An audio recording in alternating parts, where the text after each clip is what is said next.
Islam ajaran sampurna sumebar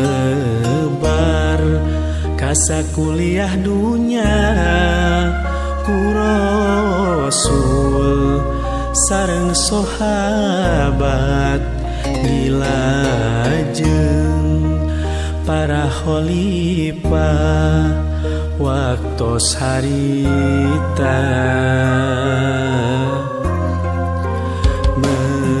mentas ka Nusantara jog anjog di tanah Pasundan ti harita ngadeg Sunan Gunung Jati katengah Kangjeng Sunan Patahila beras ka Banten Sultan Hasanuddin tereh teu benten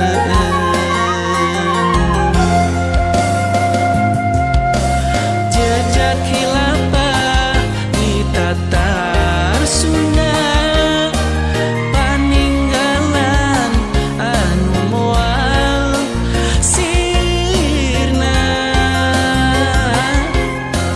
estu mawa kabagjaan sakumna rakyat aya dina keadilan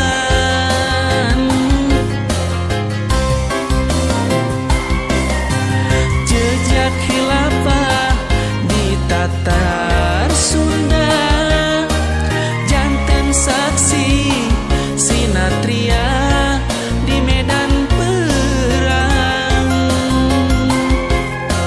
ngusir penjajah sinanyingkat di negara anu gemah ripah janji Allah pasti ka umatmu tunduk ka mantena ngadekeun syariat Islam mangkanan jeung peradaban Islam.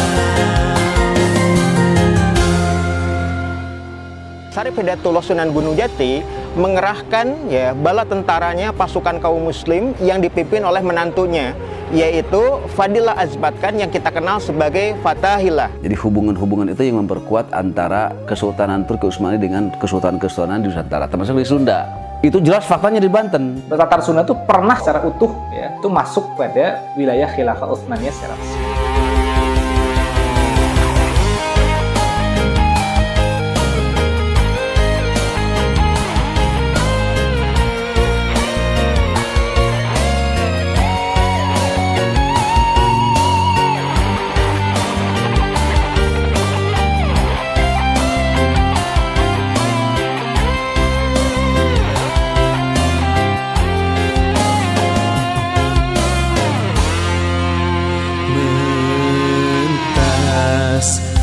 Nusantara jog anjog di tanah Pasundan ti harita ngadeg Sunan Gunung Jati katengah Kangjeng Sunan Patahila beras ka Banten Sultan Hasanuddin tereh teu benten jejak khilafah di Tatar Sunda paninggalan anu moal sirna estu mawa kabagjaan sakumna rakyat aya dina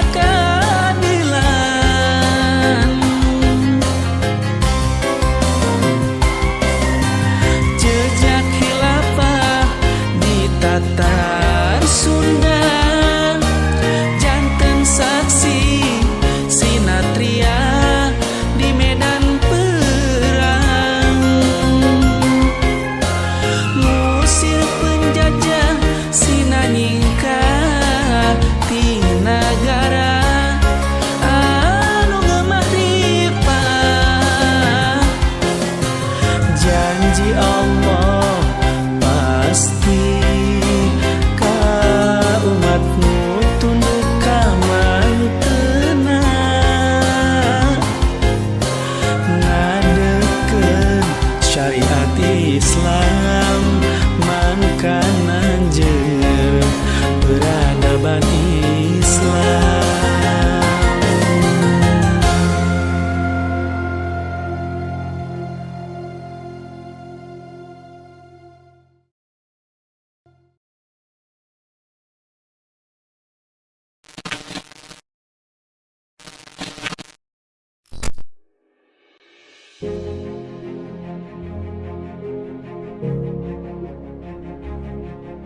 Saat ini populasi umat Islam di dunia lebih dari 1,8 miliar. Dari jumlah ini, jumlah kalangan intelektualnya sekitar 10% dari populasi. Maka, ada lebih dari 180 juta intelektual yang mereka tersebar di negara dengan penguasaan berbagai disiplin ilmu dan teknologi. Mereka memiliki posisi strategis dalam perubahan di masyarakat. Mengapa? Dengan ilmu dan visi keislaman yang dimiliki, para intelektual muslim akan menjadi penggerak kebangkitan umat dalam menyelesaikan berbagai persoalan, baik di bidang pemerintahan, ekonomi, sosial, pendidikan, dan hubungan luar negeri.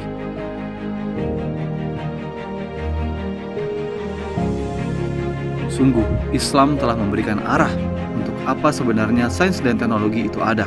Islam tanpa sains dan teknologi akan terjajah. Sains dan teknologi tanpa Islam akan menjajah. Islam yang memadu sains dan teknologi akan membebaskan manusia dari penjajahan. Maka, bila kita berkaca dari sirah nabawiyah dan bagaimana kejayaan sistem Islam di masa lalu, maka kebangkitan intelektual muslim sesungguhnya dimulai dari kebangkitan berpikir dengan landasan keimanan. Sehingga kebangkitan ini akan melahirkan kontribusi bagi tegaknya sebuah masyarakat baru, yaitu masyarakat Islam. Hal ini diawali saat Nabi SAW memulai mengubah persepsi individu dengan menanamkan kalimat tauhid. Selanjutnya, Nabi membalikan opini umum di masyarakat jahiliyah dengan menyodorkan ayat-ayat suci yang bertentangan dengan opini tersebut. Hingga terbentuk kekuatan umat yang melahirkan kesadaran dan dukungan publik bagi tegaknya kekuasaan yang amanah dan menjaga semua kemaslahatan. Oleh karena itu, bila para intelektual lebih cinta dunia dan takut mati, maka para pemimpin pun akan menjadi lemah dan akhirnya rusak. Kala pemimpin rusak, maka umat pun akan rusak. Sebaliknya, jika para intelektual ini lebih mencintai Allah dan mati syahid, bila mereka tidak takut menderita, maka para pemimpin pun akan menjadi kuat, menjadi besar hatinya, dan berusaha menjauhi kerusakan serta teguh membimbing umat bergerak menuju kebangkitan hakiki. Sebagai sebuah pekerjaan raksasa, perubahan sosial ini tidak bisa tidak kecuali dilakukan secara bersama-sama dalam sebuah jejaring. Inilah dakwah berjamaah, di mana para intelektual akan saling mengisi, saling memperkuat, dan saling mengoreksi. Inilah saatnya kaum intelektual muslim bersama umat memulai kebangkitan yang hakiki dan berkontribusi bagi tegaknya peradaban Islam. Inilah saatnya mereka duduk bersama untuk mengintegrasikan dan mensinergikan seluruh potensi yang mereka miliki dan bergerak bersama dalam langkah perjuangan semesta untuk menyelesaikan problematika umat tersebut menuju tegaknya peradaban Islam. Mari satukan langkah dari para intelektual muslim yang peduli untuk bangkit dan memberikan kontribusi bagi tegaknya peradaban Islam. International Conference of Islamic Civilization 2021, the moment of the awakening and contribution of the Muslim intellectuals to establish the Islamic civilization.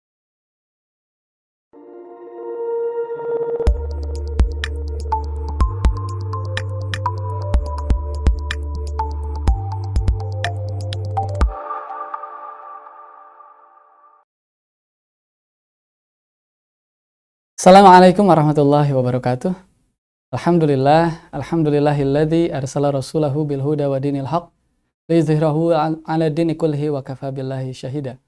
Asyhadu an la ilaha illallah wa asyhadu anna Muhammadan abduhu wa rasuluhu alladzi la nabiyya ba'd.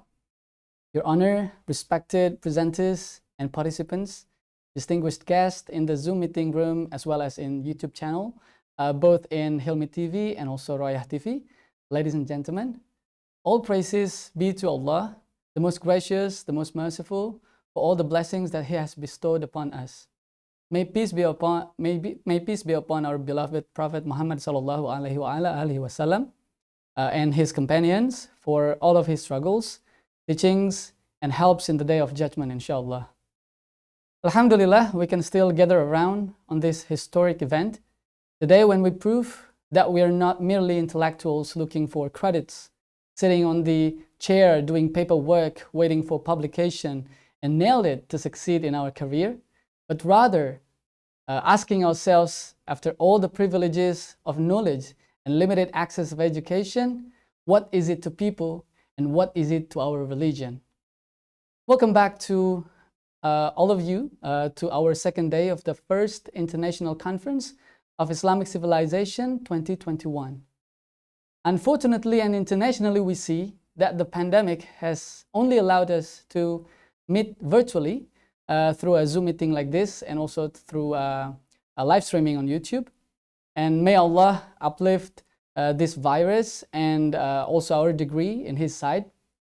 And some of you are probably still hospitalized at the moment, so we would like to express our prayer, Shafakumullahu shifa'an ajilan. Or even some of you have lost your beloved ones, and please accept our sincere and deepest condolences and prayer. Allahumma gfir lahum warhamhum wa'afihim wa'afu anhum. Let's hope that all of which is for something, that is the better life in hereafter, inshallah. My name is Panji Agnyoto, and I've been assigned to host the first session of today's conference, inshallah. It's the final day of the annual conference with our topic, the awakenings and contributions of Muslims intellectuals to establish Islamic civilization. Inshallah, we'll be having a very thought-provoking and hot discussion in this cold morning here in western part of Indonesia, in Bandung, in our local time. And thank you very much to be here. And you've been here for 2 days in a row, and I guess it's actually a short period of time of sacrifice and also your time to contribute to a longer and a bigger change, a bigger impact, inshallah. And let's begin our journey today with Basmalah. Bismillahirrahmanirrahim. Ladies and gentlemen, this conference was held by HILMI, or Indonesian Muslim Intellectuals, in collaboration with Journal of Islamic Civilization Study, as a reminder that apart from the educational and administrative duties that we carry, it is also an undeniable fact that with great privilege and also knowledge that we hold, come great responsibility to enlighten our people. This Herculean yet honorable duty is what we believe brings us together and a strong desire to contribute more to the people. In the world where 1% of the population owns 40% of the planet wealth, where the rich is getting richer and richer and the poor is getting poorer and poorer, and with the fact that we are still struggling with the global pandemic, and this global pandemic doesn't only unpack the evil face of capitalism, but also remind the Muslims that it is not supposed to be our way of life. And where Muslims make up billions in number, yet divided while suffering from hunger, backwardness, and socio-political turmoil, one thing is clear: something is very wrong. Some of them could even give a very critical question: where are the Muslim scholars and intellectuals who are supposed to address the issue? I guess here we are today, trying to pick up the wake-up call from the Ummah, from the people. Ladies and gentlemen, our today's conference will be divided into 2 sessions. In the first session, we're going to have 3 outstanding speakers, which will be followed by a question and answer session afterwards.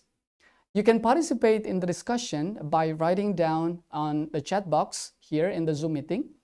So you could just write either to everyone, or probably to a private message to the host. Or probably for those of you who are watching this conference through a live streaming on YouTube, you could also participate by writing your questions and comments in the live chat. Our YouTube channel is Royah TV or HILMI TV. So you can just easily find it in the browse of the YouTube. So our first invited speaker is Professor Dr. Fahmy Amhar. He's a research professor in Spatial Information System from Geospasial Information Agency. He is going to deliver a keynote speech for 15 minutes on the topic of the awakenings and contributions of Muslim intellectuals to establish the Islamic civilization. So, without further ado, I'm giving the floor right away to Professor Dr. Fahmy Amhar.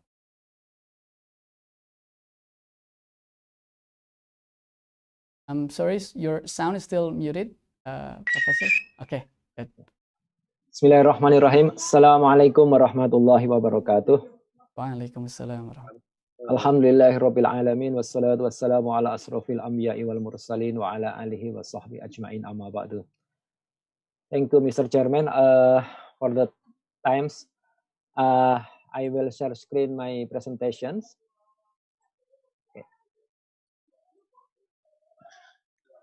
Distinguished ladies and gentlemen, what is Islamic civilizations? Is the first question. Islamic civilization is a civilization built on the basis of the Islamic creed or aqidah by the Islamic community and for the purposes dictated by Islam. Islamic society is a group of people who interact continuously because they have collective thoughts and feelings and are governed by Islamic rules or Sharia. The goals that Islam commands are to protect the soul, the lineage, the property, the mind, and the religions, also protect security, honor, and country. Some of the civilizations are hard civilizations, such as technology, agriculture, or cities, and some are soft civilizations, such as infrastructure for education, health, bureaucracy, and so on. Why it must be re-rise again? This is the second question. Islamic civilization must be rebuilt or re-rise for two big reasons. First, the world civilization is currently experiencing major threats such as disorientation of life, global warming, inequality of rich-poor countries, and so on. And second, meanwhile, the Islamic world itself is currently in a state of disrepair, far behind even from Islamic side. There are too many fardu kifayah of Muslims that do not run normally or even completely impossible.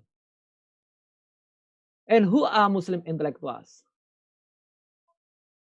There are some books, some report about Muslim intellectuals in the 20th century.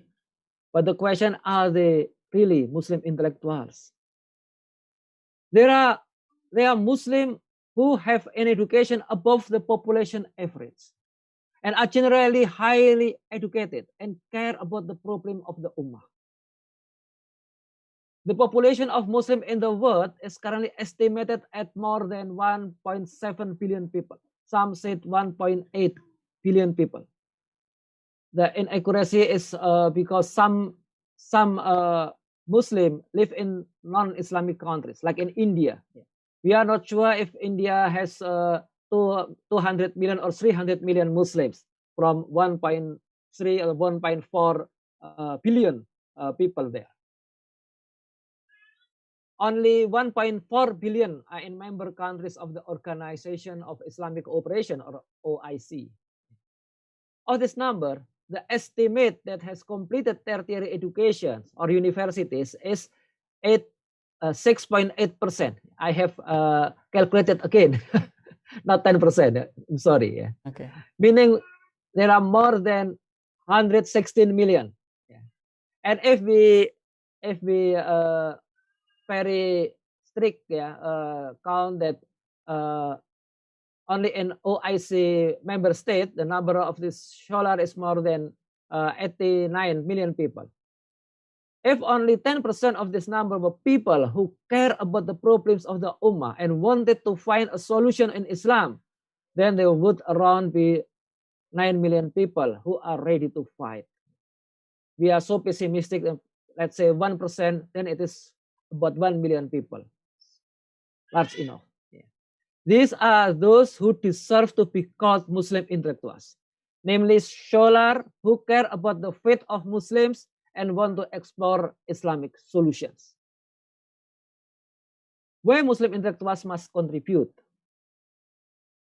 Intellectual Muslims are obliged to contribute because they are people who were given by Allah the trust of reason and the trust of knowledge.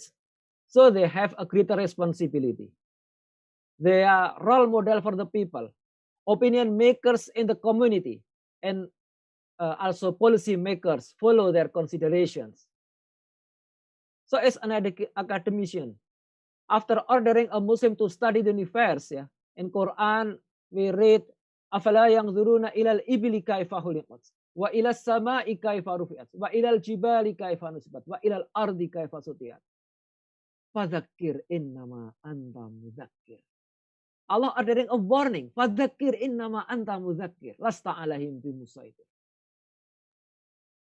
When he began to appear carrying out this community responsibility role, he turned from just an academic to intellectuals.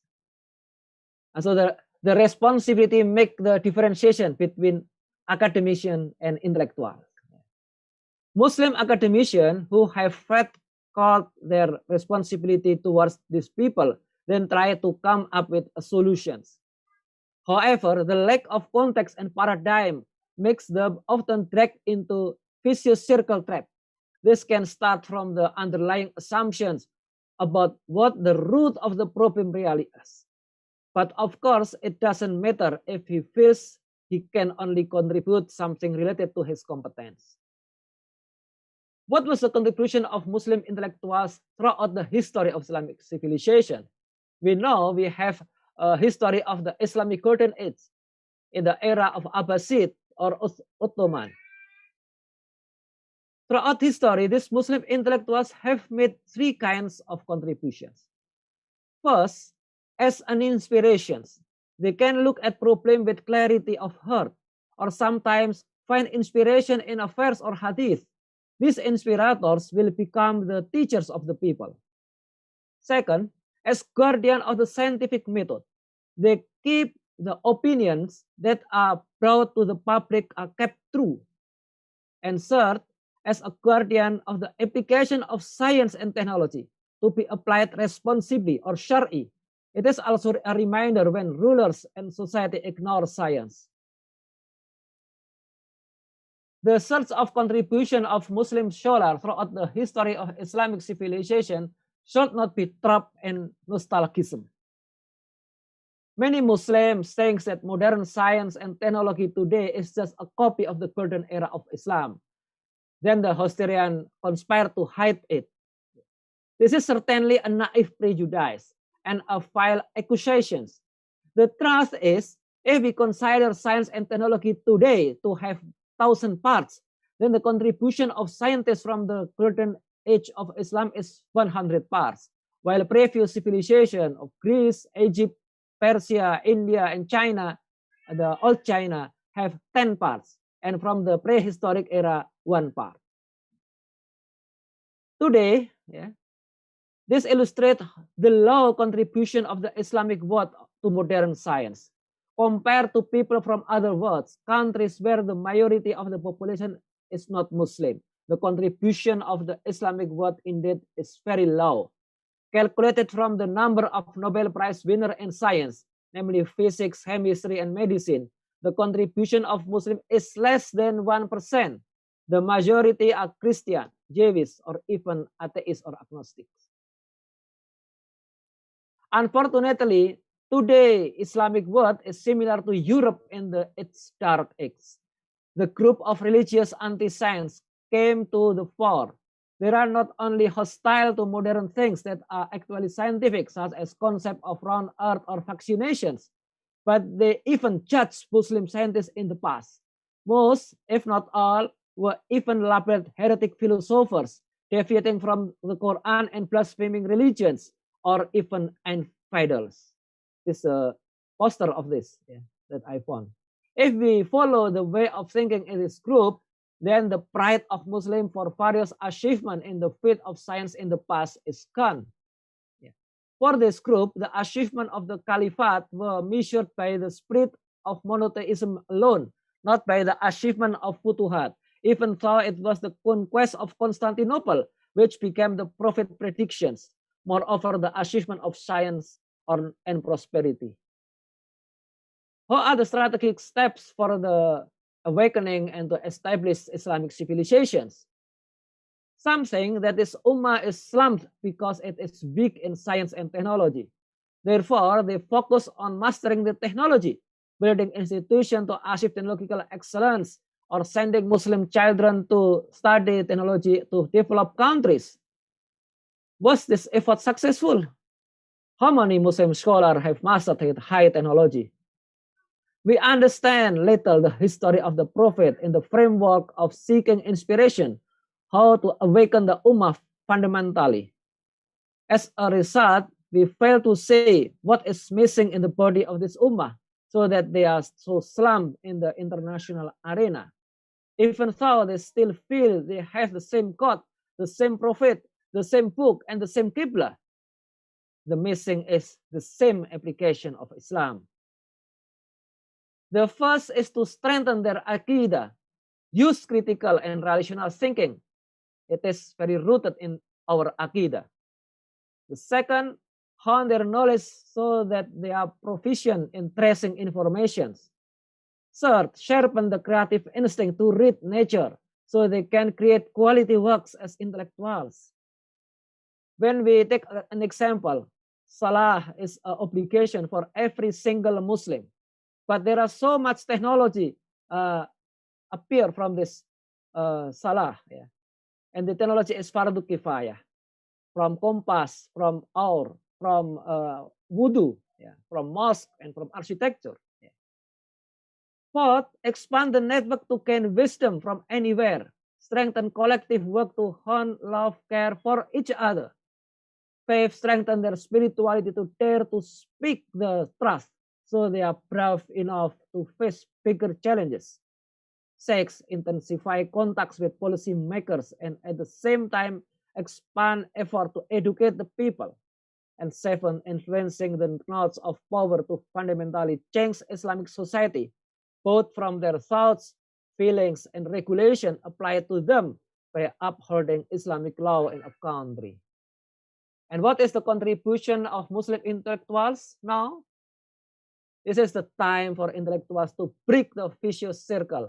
The vicious circle will still mislead people as long as no one chooses the path of pity over the path of disobedience. This is the time for Muslim intellectuals to unite their visions and mission in life. His first vision of life before becoming an intellectual was to always be servant of God, who was presented to the world to be the best, to be a blessing to the whole world. This is the time Muslim intellectuals realize that they are part of the best of the Ummah, who must bring to this world the best work, who have the responsibility to remind people, enjoin what is right, prevent what is evil, and prove faith in Allah. This is the time for them to sit down together, to integrate and synergize all their potential to solve the problems of the people.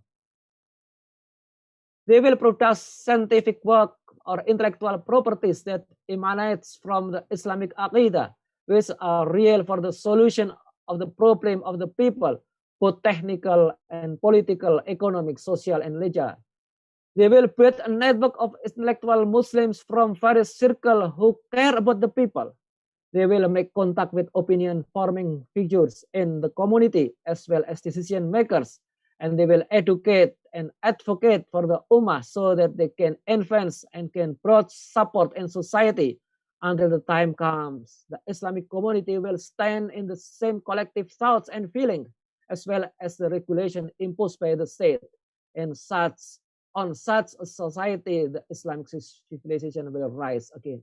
Inshallah, the Islamic flag will on the White House and on the ballistic missile and on space. Inshallah. Allah Akbar. Assalamualaikum warahmatullahi wabarakatuh. Waalaikumsalam warahmatullahi wabarakatuh.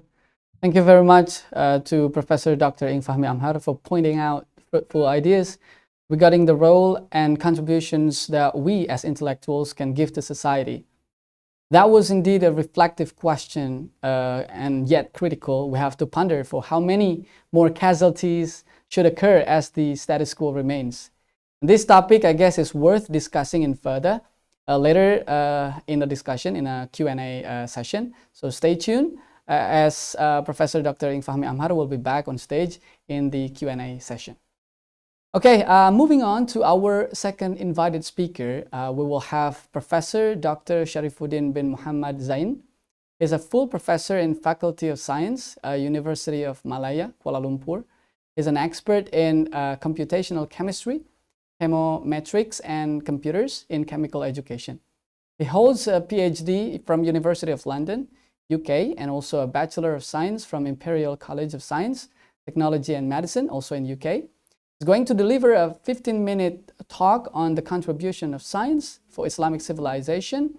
So without further ado, ladies and gentlemen, let's welcome Professor Dr. Sharifuddin bin Muhammad Zein. Bismillahirrahmanirrahim. Alhamdulillah Rabbil Alamin wa salatu wa salamu ala ashrafil anbiya'i wal mursalin wa ala alihi wa sallam. Rabbi shrah li sadri wa yassir li amri wa hlul 'uqdatam min lisani yafqahu qawli. Assalamualaikum warahmatullahi wabarakatuh. Waalaikumsalam. Allow me to share my screen.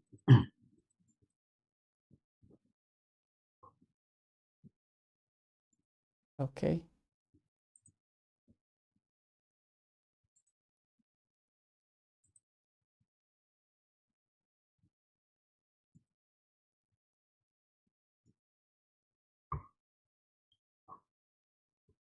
Ladies and gentlemen, I would first like to thank the organizers of this conference. Alhamdulillah, I think it is high time for us to discuss about the contribution of science and technology of past Islamic intellectuals and Islamic civilization and our conditions today, and actually discuss about how we can bring back or re-establish, relive the glories that we had in the past.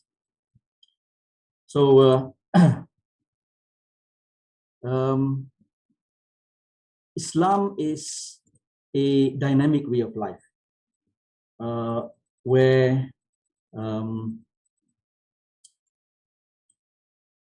our life is based on a powerful intellectual doctrine.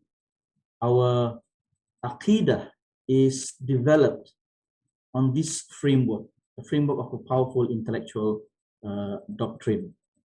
Allah subhanahu wa ta'ala, in one of his ayah in the glorious Al-Quran, Allah subhanahu wa ta'ala says, Inna fi khalqis samawati wal ard wa ikhtilafi layli wan nahar la ayati li ulil albab الذين يذكرون الله قياما وقعودا وعلى جنوبهم ويتفكرون في خلق السماوات والأرض ربنا ما خلقت هذا باطلا فقنا عذاب النار.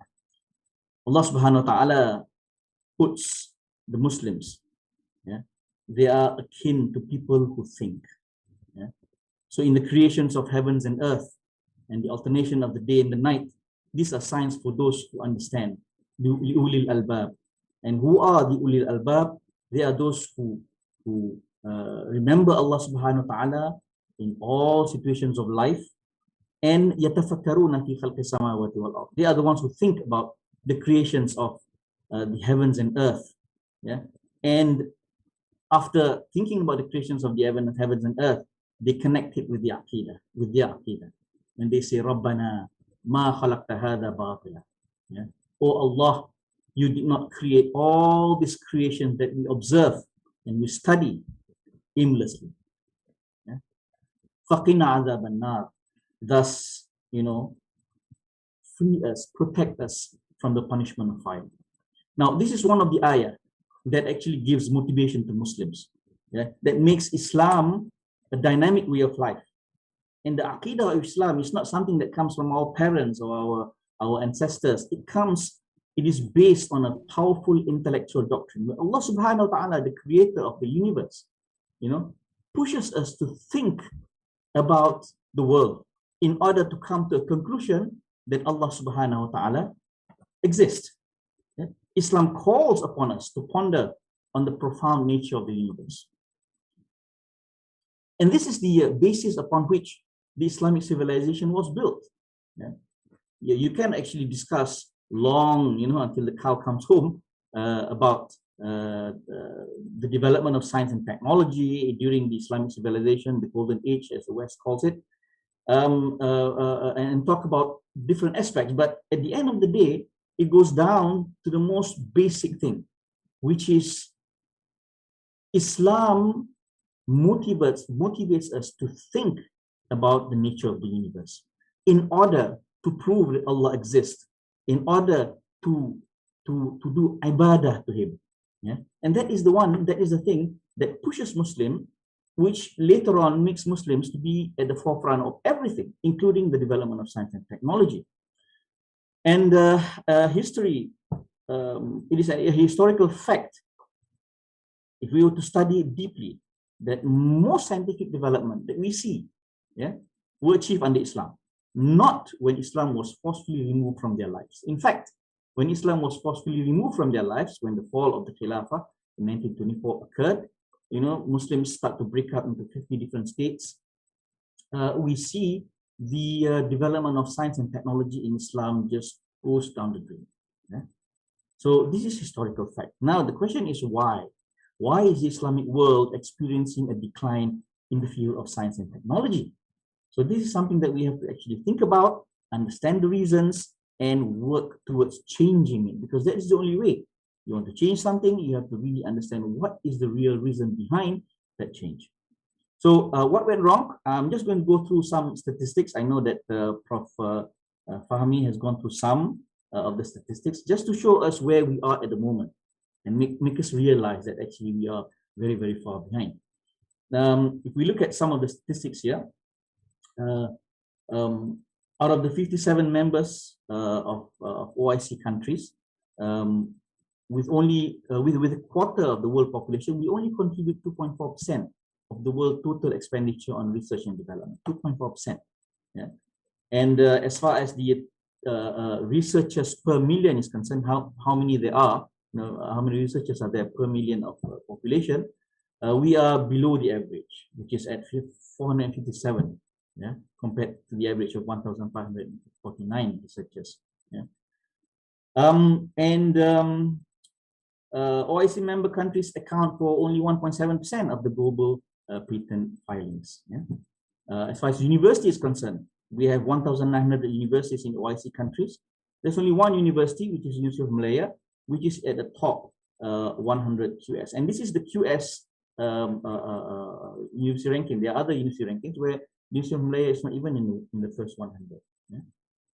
As far as education is concerned, PISA 2008 worldwide ranking, Muslim countries are all below. If you look at between 450 to 500, there's only one Muslim country, which is Turkey at position 40. And below 450, you see other countries like United Arab Emirates, Malaysia, and you see all the Western countries, the East ASEAN countries, which are all basically Western countries, although they have cultural differences, but they adopt and embrace the Western way of thinking, the Western culture, the Western economic system, Western systems, basically, as far as life is concerned. So you see countries in the East Asian region, as well as European and Western countries at the top. Going back to the QS, you know, I'm not sure. The University of Malaya is within, you know, ranking 50, 60, 70. I was just looking at the universities below University of Malaya, and one of the universities which is below University of Malaya is the Sorbonne University Association. You know, but Sorbonne University Association prides themselves with 19 Nobel Prize winners. The reason why I'm saying this is that we have to understand our actual position. Yeah. I understand that university ranking is based on six metrics, 6 or 7 metrics, different characteristics of why, of how the ranking is being made. But the perception is that when people look at the ranking, they see the quality of the university. Yeah. Sorbonne University Association is actually, I think, 10 or 20 places below University of Malaya, and yet they have produced 19 Nobel Prize winners, 7 field medals. So it's very important that we understand where we are. You know, the point is that if University of Malaya is taken out of the 100 QS by looking at how we compare with Sorbonne University, That means there is not a single university from OIC that actually occupies the first 100 positions. So we are quite far behind in terms of our development in science and technology as well as education. Historically, this is not, the case. Prof. Amhar, Prof. Fahmy has shown us the contribution of Muslim intellectuals in the past. So I'm not going to repeat. I'll just show some examples. Yeah? So one of the things that I would like to highlight is that for 700 years, the Arabic language was the language of science. Some people question, Arabic is not the kind of language that can handle scientific development. There was a documentary in I think you can find it in YouTube, but it is in French, which is entitled "When the World Spoke Arabic." So for 700 years, even in Europe, when they were discussing science, they have to discuss in Arabic. So intellectuals and scientists in Europe finds it imperative to learn Arabic in order for them to be able to discuss science. That is the power of the Arabic language. And where does power come from? Of course, before the birth of Rasulullah, Arabic is just a language.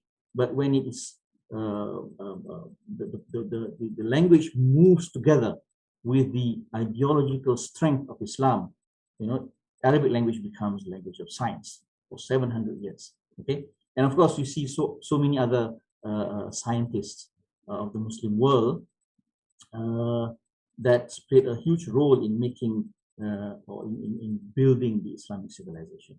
And again, reasons for this I would like to reiterate is that the Quran Sunnah is the whole is the actual framework. Yeah, it played a vital role in influencing Muslims of this age in their search for knowledge and the development of science. So that is the situation. We know that we are quite far behind. We know that historically we are not like that. So what are we going to do? How are we going to regain the glory in the field of science? Yeah, are there strategic steps to do that? Well, we can't blame the current situation or the current Muslims. They actually made some efforts to change this. Yeah, as I've listed here, in the OIC, there's an establishment of Islamic Education, Scientific and Cultural Organization, to promote scientific research, technological development, etc., innovation. They still do that. Yeah, Islamic Development Bank still offers loans and scholarships, for example, to students all over the world, Muslim students all over the world. And of course, each OIC country, Malaysia, Indonesia, have their own efforts in developing science and technology and research and development in their own countries. Now, but we don't see changes in the statistics. In fact, the statistics are quite new, and the establishment of ICIC has been quite a while, but we don't see Islamic nations going up in making the statistics better. Well, maybe the question is Muslims still have a long way to go, maybe. Or maybe we are not looking at the right solution. Yeah? So what is the real problem here? I'm going to show you a slide where a Western academic, a Western intellectual actually sees the situation.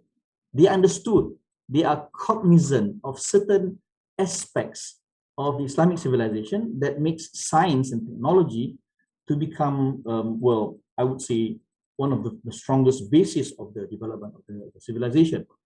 Adam Smith, he is usually known to be the author of the Wealth of Nations, but he also wrote a lot of essays. And in one of his essays, The History of Astronomy, he actually said, the empire of the caliphs seemed to have been the first state, he was saying the first state, under which the world enjoyed that degree of tranquility. Yeah? So he is connecting tranquility with politics. Yeah? Because when we talk about caliphs, it's basically politics. Of course, the politics of Islam. And he connects it with tranquility. And then he connects it with the cultivation of science. He says that tranquility requires, sciences, the cultivation of sciences requires tranquility. And he also talks about the protection of the state, right? And with that tranquility, and a just government, okay, it revives the curiosity of mankind. Revives here means that it revives the Western tradition of the Greeks, for example, to inquire into the connecting principles of nature. So Adam Smith actually has this recognition. He recognized that the development of science and technology in the Muslim world is tightly bound to the situation of Muslim politics. Yeah? So science and education, technology is not something which is independent. It must be tied strongly with the situation of Muslim politics. In fact, we know it today, because today we talk about America, for example, or European countries, yeah? Europe as a union. We say that these countries, these Western countries, are advanced countries. And why are they advanced? Because the development of science and technology moves in tandem with their ideological vision. What is their ideological vision? The ideological vision is free market, is capitalism. Yeah, free. How do you say this? People are allowed to freely investigate, give opinions. Yeah, because they link it to the ideology of freedom. Yeah, so everything is under this framework of secularism, capitalism, freedom. Everybody is free to do anything. And you see, if you read history, you will realize that actually the development of Western science and technology indeed goes in tandem with their changes in mindset. Yeah, what used to be a mindset which is controlled by the church, they've changed it to be free, you know, secularism, which frees them from the grip of the church. They have changed their movement in the development of science and technology. And that is something which is clear historically even. Now, in the case of 50 plus Muslim nations today, 57 in the OIC, yeah, this is not the case. Each is in its weakness, moving with the perception that each has the ability to self-rule. Unfortunately, yeah, the ideology that they adopt, yeah, Malaysia, Indonesia, is an ideology that the West has determined for them. When we have a problem, we go to Western solutions, for example. Yeah. When we have a problem with COVID-19, we go for Western solutions. Yeah. We go to WHO, we go to the West to buy vaccines, for example. Yeah. Self-rule is but an illusion. It is an illusion. We think that we are ruling independently, but we are not. We are always, dependent on countries which are more advanced than us.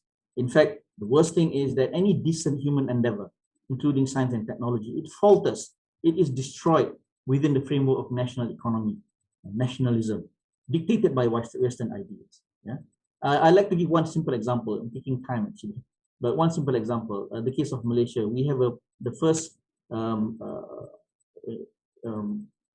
locally produced car, Proton, which was initiated in 1985, 1984.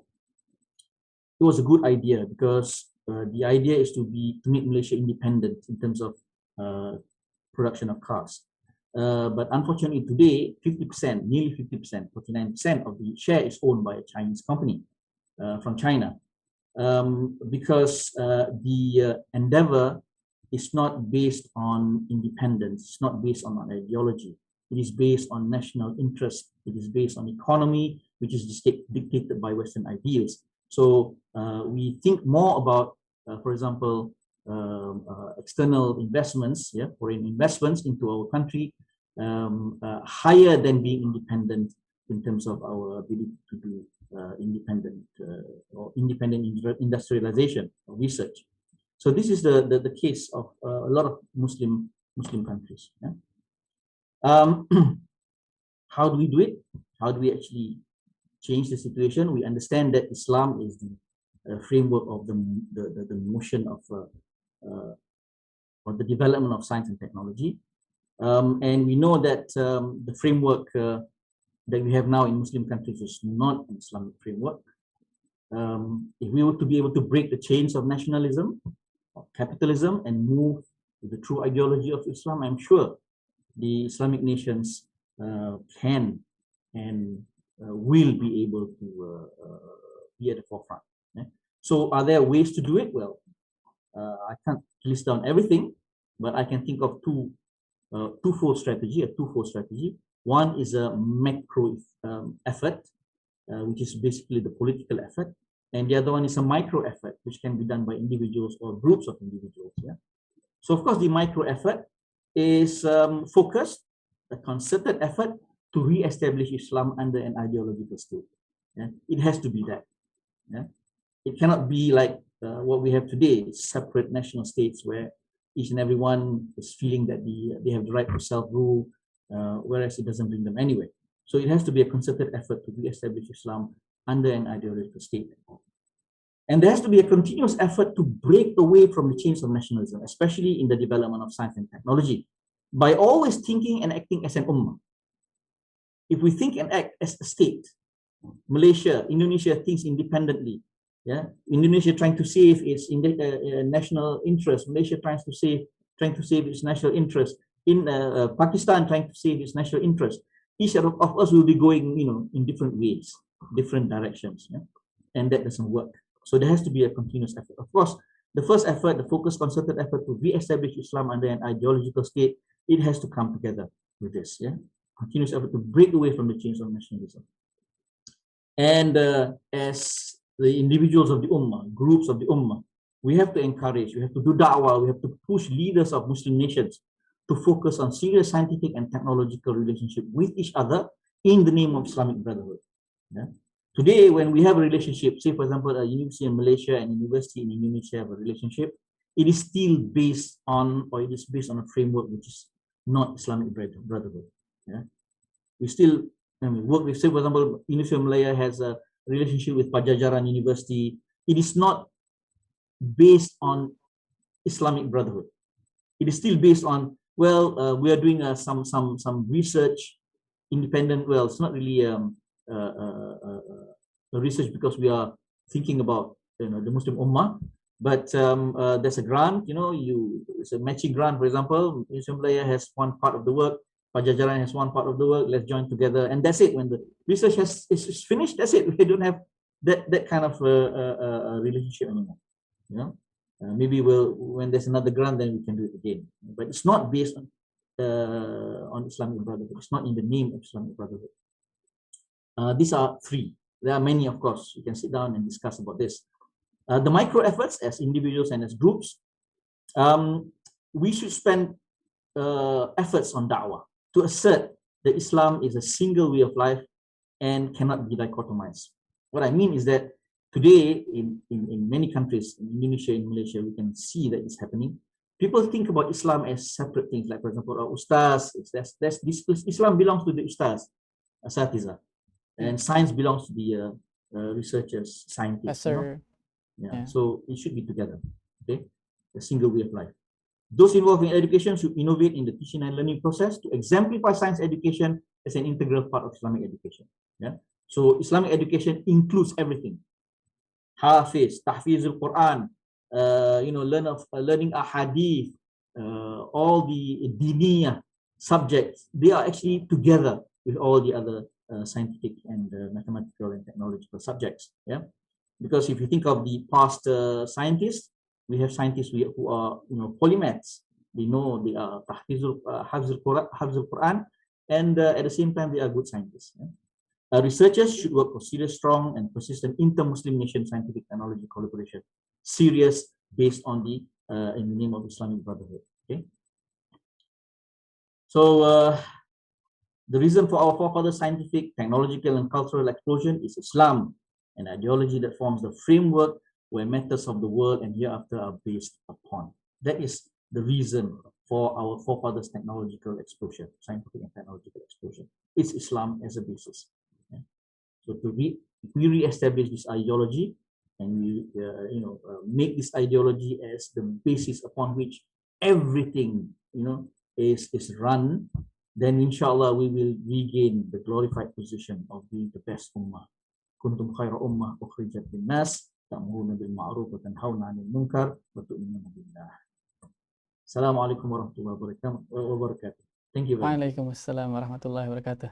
Thank you very much, Professor Dr. Sharifuddin bin Muhammad Zein, for the insightful points of your talk. And the issue of the science and Islam, and also their compatibility, I think is indeed very crucial, especially in the issue of industrial revolution, for example, 4.0.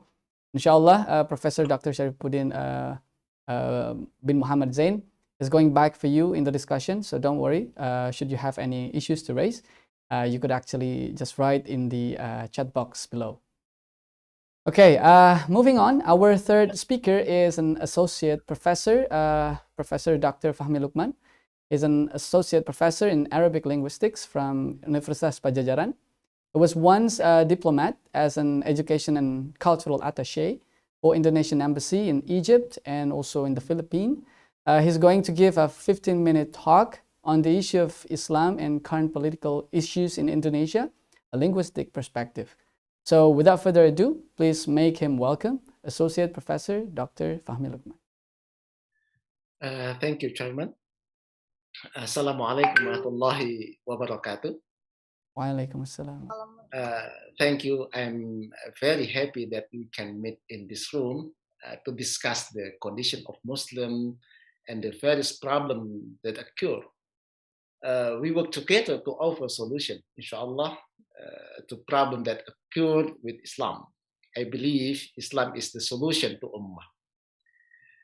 Ladies and gentlemen, first of all, let us hope that a good health and wellness are bestowed upon all of us wherever we might be.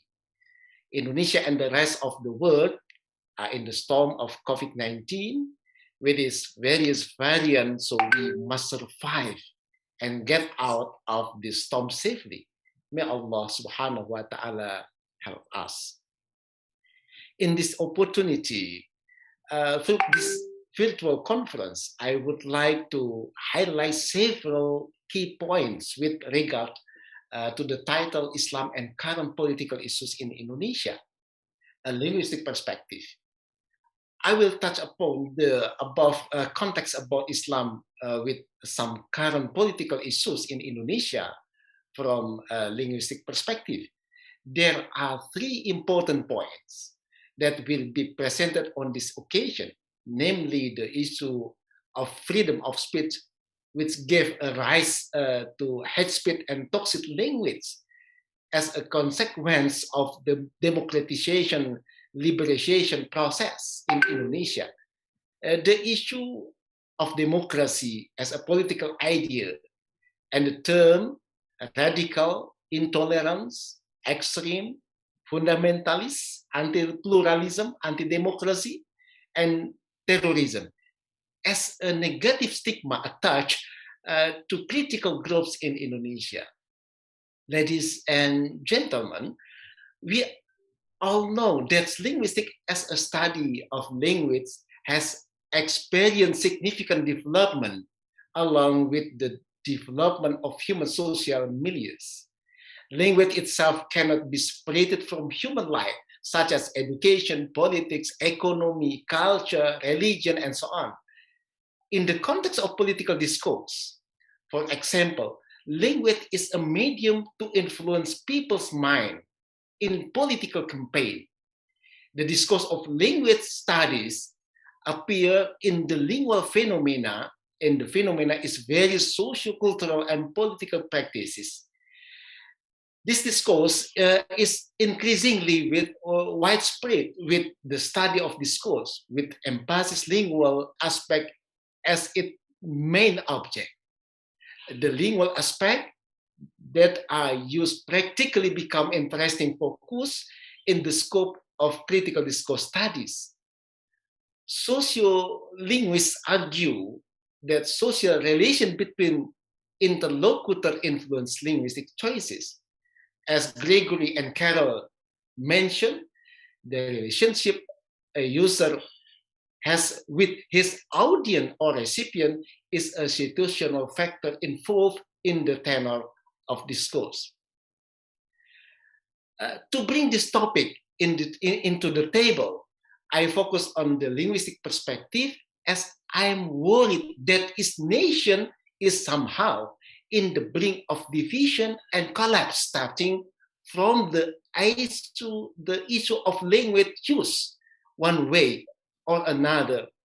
The pulse of political dynamics in Indonesia is currently unhealthy, especially in the use of written and oral text narrative in the mainstream as well as social medias. This happened as a result of the tension in the 2014 and 2019 presidential election and the DKI Jakarta governor election which failed to bring the incumbent back to the office. These excesses have caused societal polarization. Society seems to be split into two or more poles that are different and contradictory. Especially at this time, we are experiencing an extraordinary COVID-19 storm, and it is draining all of our attention, both the government, health workers, and the people. We should be more serious about solving this COVID problem because it has impacted on many things that harm us, from the number of infected, overwhelmed hospitals and healthcare deaths, job losses, to the poverty of some of our society. At the same time, with the end of presidential election, the division of society should not have occurred. But in fact, the division is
what it means by toxic language. Toxic language can simply be understood as a linguistic practice that seeks to harm the counterpart being dominated or marginalized through linguistic strategies, either through written text or spoken narration. Practically speaking, hate speech, as well as toxic language and communication, are linked with are languages that use aggressively to attack targeted parties. That is, toxic language is understood as a language practice that is intentionally designed and pursued for a specific purpose. These linguistic practices cause such targeted party to feel the negative impact of the spoken language. Ladies and gentlemen, toxic language is the opposite of healthy language.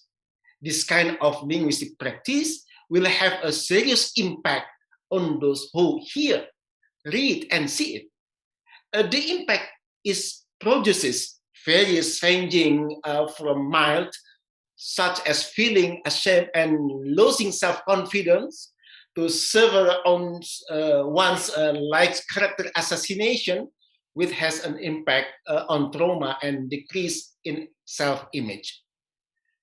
Ladies and gentlemen, as a language researcher, I'm very worried that in this great nation, its society is politically divided into bipolar opposing sides, or even multipolar condition, which causes the collapse of the order of unity and integrity of the nation. My concern is that its nation will fall apart due to linguistic behavior that is intentionally or unintentionally trapped in the use of toxic language and dangerous hate speech. Moreover, there are tentative allegations that those in power have taken advantage of buzzer and influencer, either human or machine, to create the aforementioned condition. In my observation, on a many number of linguistic data on social media and mainstream mass media that I have researched, various narratives about Islam and Muslim tend to be dominated and hegemonized by parties with power holding control of mainstream and social medias. Through language and discourse strategies, parties who have power can freely exploit linguistic strategies to strengthen and stay in power. Through linguistic strategies, power groups suppress politically and ideologically opposing parties and discredit their political opponent. Through linguistic practices, often Islam and some Muslim, both Muslim groups or communities in Indonesia are identified linguistically with various expressions of aggressive terms through the use of hate speech and toxic language and communication. Meanwhile, the terms in that category are almost rarely attached to other communities who are not Muslim, like the separatist group of Papua.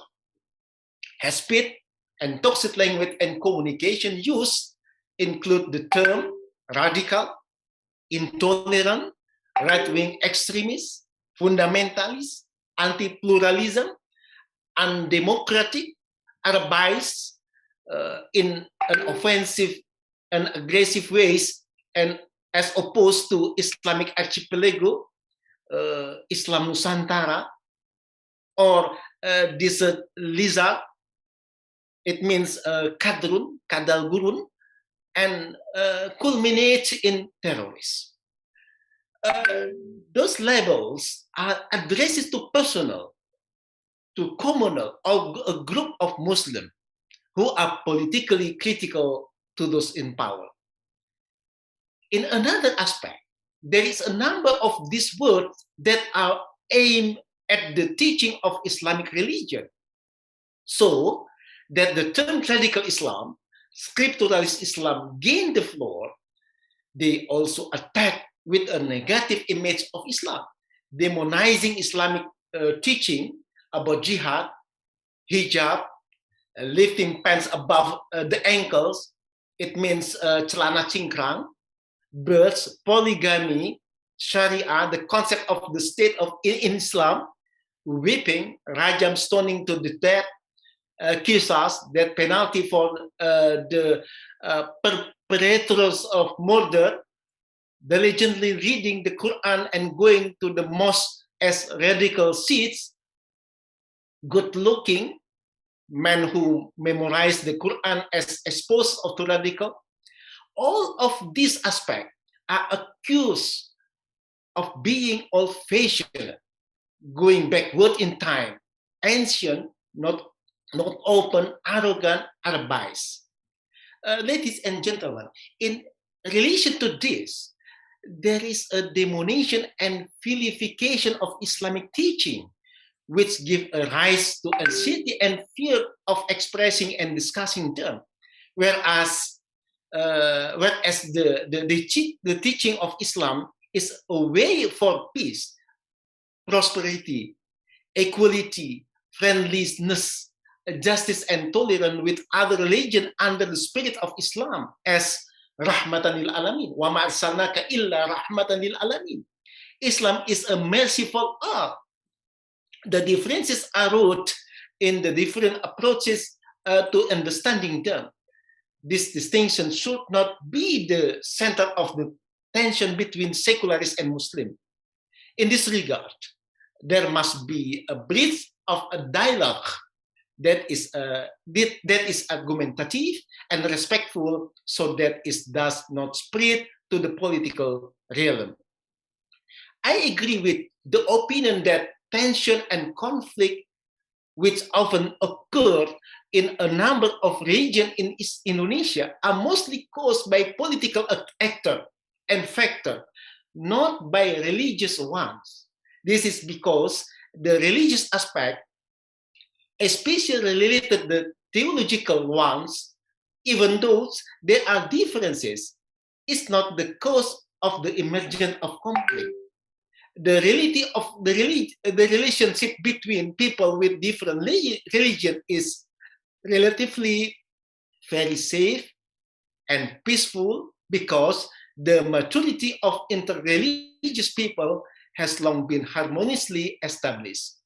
Ladies and gentlemen, correlating with the above points, the hate speech and toxic language and communication narratives used by the authorities have had a negative impact on the Indonesian people. Islamic teaching and the Muslims themselves are often suspected of being perpetrators of violence, self-deprecation, or character assassination. This is not only aimed at individuals, but also groups and communities, even the Islamic teaching themselves. The use of hate speech and toxic language and communication, whether we are aware or not, has involved politicians, media owners who are also politicians, journalists, and society in general. In this regard, controlling discourse through language is closely related to the interest of power and politics. For a politician, the language used in the media is used to mobilize support and to win political constitution. For media owners who are also politicians and journalists, the language use of the media shapes the way news is publicized in the form of writing and image that influence public discourse and opinion. For the public, the language of media is intended to monitor the course of politics and to keep politicians, policies, and programs accountable and transparent. At this point, there has been a shift in relation to the use of language and media, namely a shift in the role of conventional mediacracy to contemporary mediacracy. Ladies and gentlemen, the phenomenon of contemporary mediacracy can be seen from the presence of politicians who are also media social actors who have actively produced social media texts, and that presence is individual, not institutional. However, even though they use social media, there are also politicians who are not direct actors on social media, not social media text producer, but they use buzzers for their political interests. The practice of mediocracy in Indonesia affect the style and characteristic of existing political practice. Mediocracy with politicians as media owners has become a recent phenomenon in political issues in Indonesia. Politicians who have media capital are free to manipulate issues and news, especially in the political context in Indonesia. They will also easily influence the psychology of the masses with various issues and news according to their wishes. Furthermore, contemporary mediocracy in Indonesia is used by those in power, in this case the government, for their political communication practices.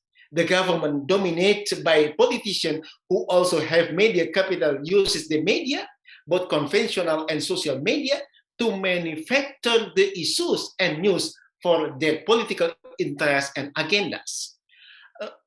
On the other hand, there is also the role of social media actors, in this case, the buzzers, who are often used to elevate certain issues in the social media realm.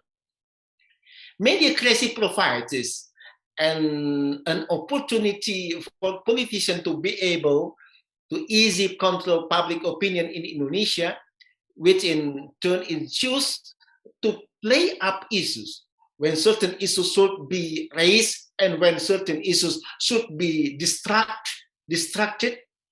In practice, one thing that is often used as a news strategy in mediocratic political culture is the use of language.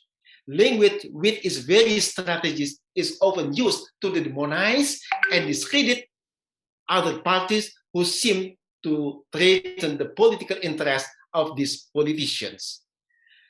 Ladies and gentlemen, by examining the aforesaid condition, it can be concluded that there has been discrimination in the processes of communicating and expressing ideas which lead to social rift in society. What drives such a discrimination? At the heart of all forms of discrimination are prejudices based on the concept of identity and the need to identify with a particular group.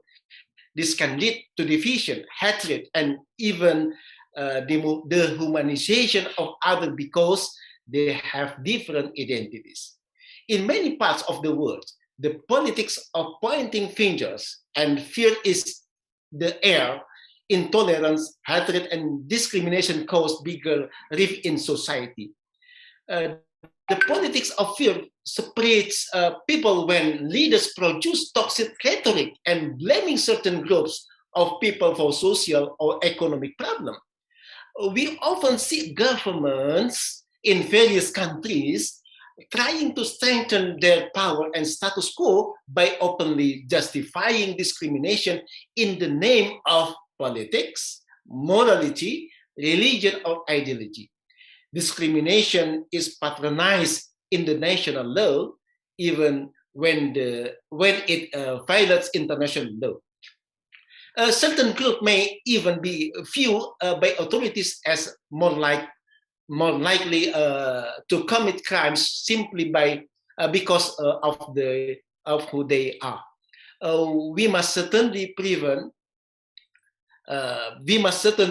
this, and we must fix it to unify and to be independent and respectable nation.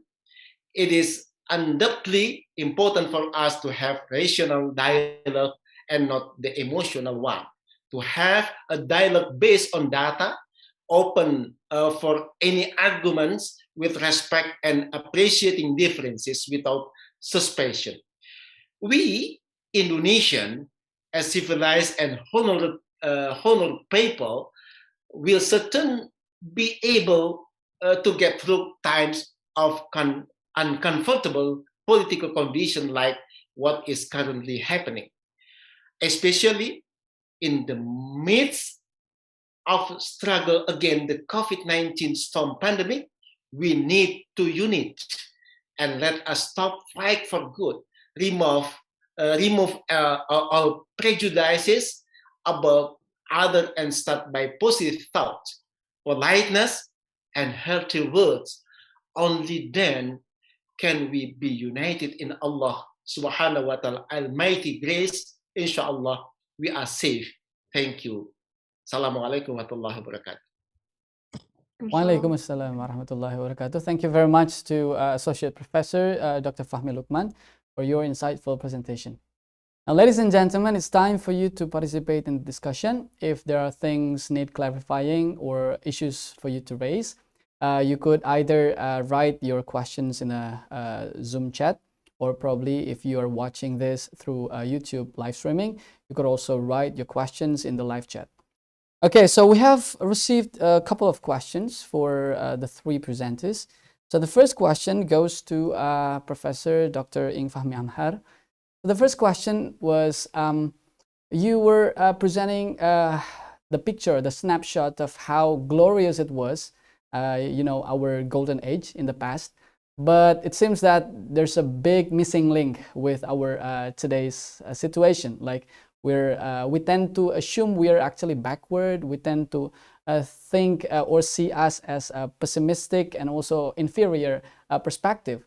So in that kind of situation, how could we try to take a leap, a big leap to, reestablish the Islamic civilization where we're actually far left behind, like you said before?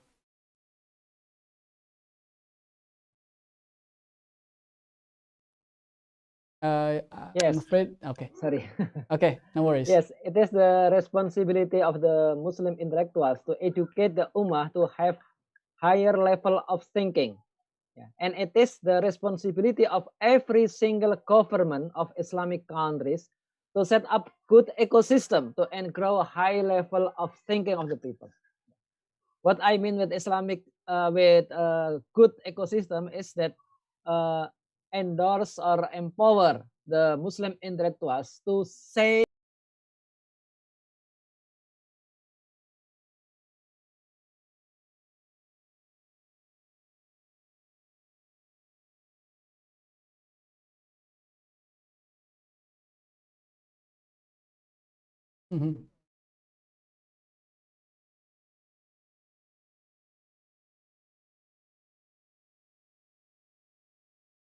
because today many people, the people is divided. Today, some people who are religious already, they don't have, they are not enthusiastic, to study science and technology. When we ask why you don't have enough enthusiasm to study the science and technology, they said that because in the mahsyar, in the day of judgment, the malaikat, the angel will not ask about science and technology, but about about your iman, your akidah. It is the problem, because many fardu kifayah will not be completed without science and technology. Like what I said I showed with the picture of salat, salat. It needs the science of qiblah, the science of times, the science of wudu, etc. And the second problems is capitalism itself. Capitalism recognize religion just as something to earn money. If there is no money in the religion, they live. It's a commodity. It is the secularization. The other parts is the more in the religions, and the other parts more in capitalism. We must bring the good ecosystem to erase the secularism. So that so then we get again that people who are religious also enthusiasts to science and technology. Okay. Thank you very much, Professor Dr. Fahmy Amhar, for your answer. It was actually quite interesting that sometimes the secular mindset is not just in the top of the mind, not just in the top of the politicians, but sometimes it is also in our individuals. We see that science is just a matter of scientists, and religion is a matter of religion. So it's actually discriminated. Okay, there was also a question that we received, and this question goes to Professor Sharifuddin. Okay, so this question has something to do with what you put forward before regarding the ranking, the quality of education, that we're actually left behind. But that snapshot just made us think that, okay, I think it's time for Indonesia or for Malaysian education to just look at the West and imitate it, instead of looking back at Islam and look at Islam what has to offer. So what do you see that our people, our countries are not looking at this backwardness as the revolutionary step forward? It's just an analysis that we have to imitate the West. Jazakallah khair. Assalamualaikum warahmatullahi wabarakatuh. Waalaikumsalam warahmatullahi. Yeah, actually, this is a question that has been asked many times. Yeah. Some of us Muslims, I'll talk about scientists and technologists. Some of us are more than willing to just live our lives out. If we are a good scientist, a good chemist, a good physicist, a good engineer, and we are making a lot of money, we know a lot about the subject, we just live the way it is. We become good scientists, we publish papers, we make names, get famous, for example, for our inventions. Basically live life as we have been living it before. Meaning science and technology is science and technology. This is how we're going to live our lives.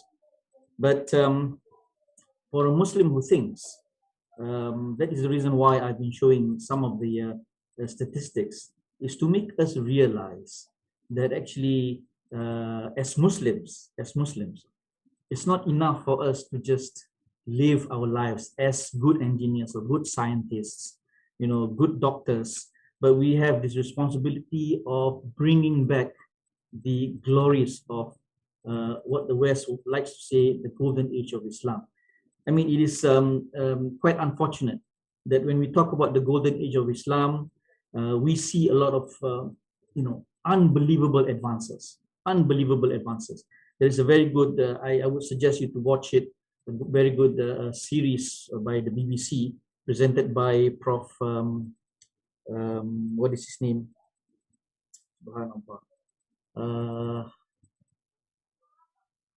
Jim Al-Khalili, Prof. Jim Al-Khalili, where he looks at the development of science and technology in the Islamic world some time ago in the past.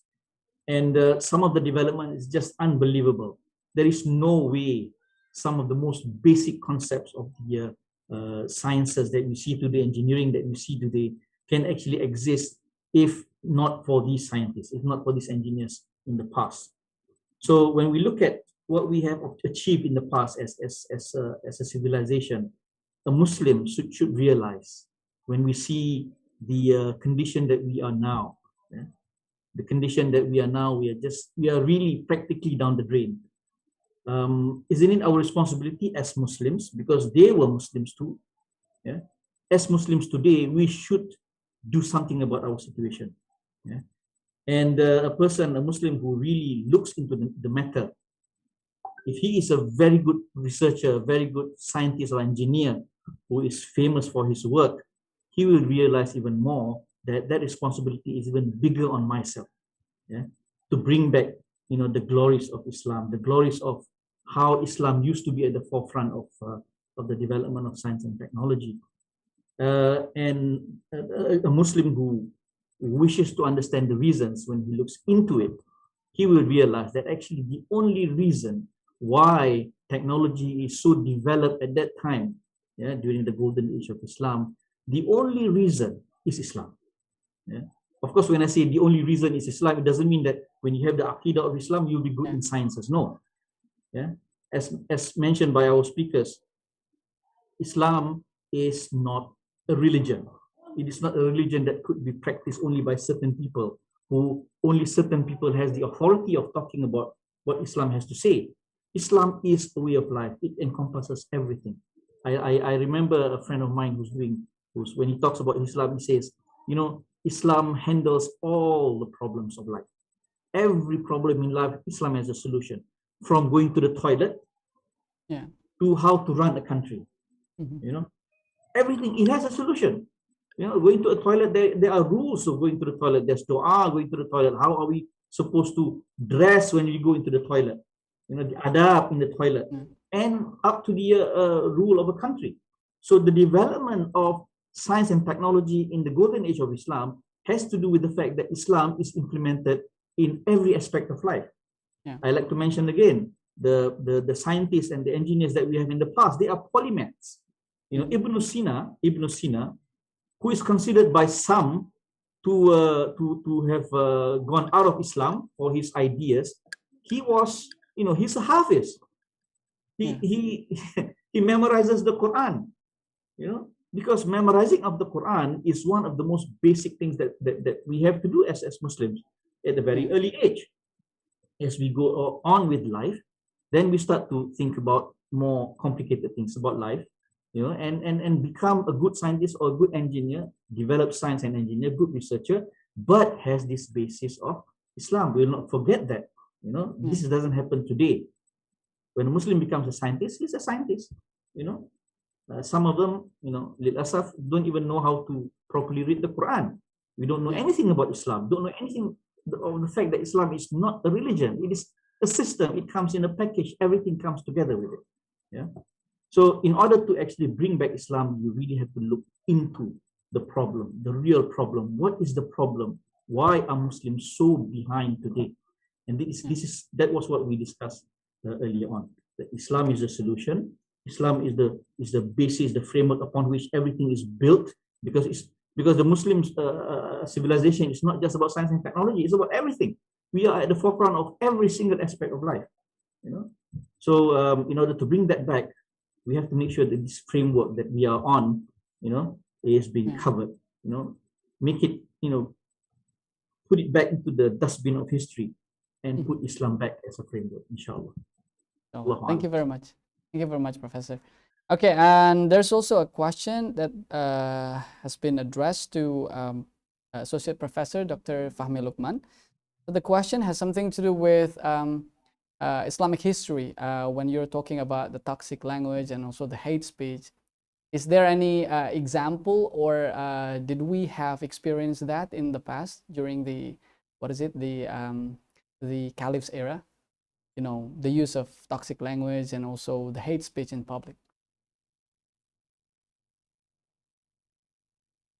Okay, with hate speech, we know Islam is a religion that regulates our human activities. Okay, that's right. In Islam, there is Aqidah, which is related to the belief contained in the Muslim community. In Islam is Sharia, which regulates the behavior of Muslim and his community, including ways a dialogue and speaking, how to communicate. Therefore, Islam forbids lying behavior, slander, dividing society with terms that hurt human feelings and hurts, including prohibiting hate speech against Muslim or non-Muslim. In context, the Islam is a system, the religion carried by out the state. This is my answer. Thank you. Yeah. Okay. If we see that, you know, democracy has an idea that, you know, we have freedom of speech, and that idea is rooted in, you know, the absolutism of humanity, which means that, you know, humanity has unlimited freedom. But then it serves as the double-edged sword. On the one hand, we are actually free to do anything. We have freedom to express our feeling, our thought, our emotion. But on the other, it somehow, deprives the rights of the other people. It sometimes, the rights of the superior deprives the rights of the inferior. But when we're complaining, when we're criticizing about the concept of democracy, it's very often that we are seen as, or we are considered as, moving backward to totalitarian system. Sometimes, it's just an antithesis of, democracy itself. What do you see about this?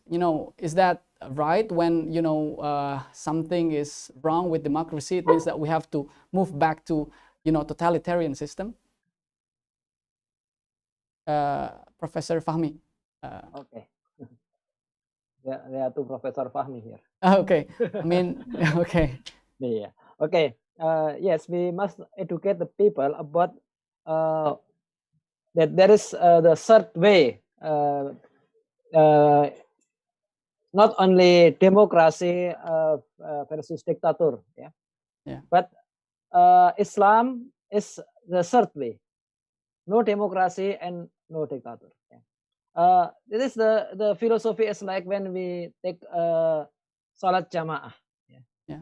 In salat jamaah, is there democracy? What maybe we can choose, we can select the best imam for the salat jamaah. The imam that, but the imam, there is a minimum requirement to be imam. He must be manly. He must be adult. He must can read Quran good. At least Al-Fatihah. He must know how to perform the salat, etc. But the people can say to him, please read short verse, not Al-Baqarah. Please just Al-Ikhlas. It's okay. But the people cannot say Salatul Isya 4 rakaat is too long. Please compress to 2 rakaat or 1 rakaat. We cannot say so. They cannot say. But when the imam take his job as the leader of the salat, he must the people must follow him. When he take ruku, the people must take the same ruku. When he takes sujud, the people must take sujud. But what happen if he has nisan? Haji. Must the people take the same way? Of course no. not. And what is the problem if he make mistakes in his reading of Al-Fatihah of verse? Then the people must correct him. Correct it. So it is not democracy and not a dictator. Sure. It's in between democracy and dictators. It is Sharia. Sharia will not take any consideration about democracy or dictatorship. Just how the Prophet, peace be upon him, gave us the example how to perform anything, from to go to toilet until run states. It is so. Okay. Thank you very much, Professor Fahmy Amhar. Okay, there's also an interesting question here regarding the role of Muslim intellectuals and scientists and researchers. And this question goes to Professor Dr. Sharifuddin. Are you still joining in? Yes. Okay. There's an interesting question here from Mr. Hasbi Aswar. I heard many Muslim intellectuals and researchers have got the highest level of its achievements as scientists level, but unfortunately, many of them serve not for Muslim interests, but Western interests as they work in Western nations, for example. How to make them get back to Muslim nations and work for Muslims instead of for non-Muslims? Indeed, there are many Muslim intellectuals who are not still in the Muslim countries. In America, for example, there are so many Muslim scientists, from Turkey, from the Arab nations, from Iran, who are working with American universities, and they are actually those who actually makes a difference. These scientists, they are not, I wouldn't say that they are working for the they Western interest. intentionally work for Yeah. for Western interest, but they may disintentionally or unintentionally work Unintentionally. for Western interest. Because when you work for America, or you work in America, for example, of course you get all the perks, the benefits of working in America, because you get a lot of money working there. But you will not be contributing to the Islamic science and technological development. When you work in America, for example, you are working as an American, or at least working as someone, as a scientist working for the American framework, say that. So when we talk about, oh, America has achieved that, or America has achieved this, okay, even though behind it is a Muslim, like the vaccines. I think it's a Pfizer vaccine, isn't it? BioNTech. The scientists are actually from Turkey, Muslim. But we don't say Pfizer as a Muslim product. Pfizer is still a Western product. Okay, so the scientists are working for a Western company. They are Muslims, yes, they gain a lot from working with these companies, but they are indeed contributing to the the development and of science and technology in Europe or in America. So we don't look at Muslims working in these countries as developing for the science and technology of the Muslim world. Okay. So I mean, how do we bring them back? If we want to bring them back now at this point, Malaysia has tried it. We have this program where we bring back scientists from overseas to come back to Malaysia. We cannot sustain it because it's just too expensive. Unless the scientists have this feeling. That's why I was mentioning in the first question that a lot of us are willing to just work, and benefit ourselves. But those who are really good and really understand, they start to think about responsibilities. So the more clever you are, the more responsible you have, the responsibility you have to bring back this glory of Islam. So for those who actually have this in their hearts, they will come back and actually work very hard to change, with a lot of frustrations, because the environment, the infrastructure of scientific research in Muslim countries are not as good as the Western countries. You can't deny that. Some of them actually stayed, but many of them went back because they couldn't sustain in terms of what their needs are. So you can do that. Individual Muslim countries can do that, but you can never actually get all the scientists back with a certain perception, a certain framework of thinking, of wanting to contribute to Islam, wanting to contribute to the development of science and technology for the Muslim Ummah, unless there is a state, unless we live under a united political umbrella that implements Islam. When people come back, the state is capable of giving them what they deserve, for example. And the state which is capable of building the right infrastructure for that research to be implemented in the Islamic nation. That will not happen unless we go back to the first solution, which is getting Muslims to unite under the political umbrella, a single political umbrella. And that is hard work. That is the hard work. All the others are doable under the current situation, but that is the hard work. That is, I think, one of the most important things that we should, as Muslims, dive ourselves into. Allahu A'lam. And not to mention that there are some issues when Muslim scientists are working in the Western nation, for example, when they get back to the Muslim countries, their knowledge become unimplemented because probably the existence or the absence of technology itself. Like for example, nuclear technology, the professor in nuclear technology, when they go back to Muslim countries like Indonesia, maybe that knowledge would not be implemented well. Yeah, if they want to, if they are supposed to be those who built the nuclear technology for Indonesia, you will face a lot of problems because Yeah. Indonesia will not be allowed to develop, for example, a nuclear weapon. Yeah. You know, so there's a frustration there. Yeah. I understand. Yeah. Okay. Thank you very much. Okay. And there's also a very interesting question that goes to Moderator, Professor. Yeah. Okay. may I Of can course. I add the statement by Mr. Professor Fahmy Amhar? Okay. Sure. Of course. Please. Okay. With democracy, Yeah. I think democracy is a different system from Islam. Yeah. Democracy has nothing to do with Islam.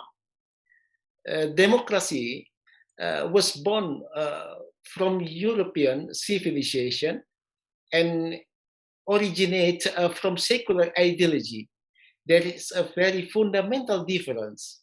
For example, sovereignty rests with the people, of the people, by the people, and for the people. Vox Populi, Vox Dei. Yeah. The voice of the people is the voice of God. God. So this is democracy. This is democracy. But in Islam, is sovereignty is the hand of Allah, not the people. In democracy, rules and law are made by human through their representative and come from their way to of their thinking. But in Islam, the law comes from Allah. Is not made by human. This is democracy in Islam is very very differences, and democracy not Islam, and Islam not democracy. Thank you. Yeah. Yeah. Okay. Thank you very much, Professor Fahmy Lukman.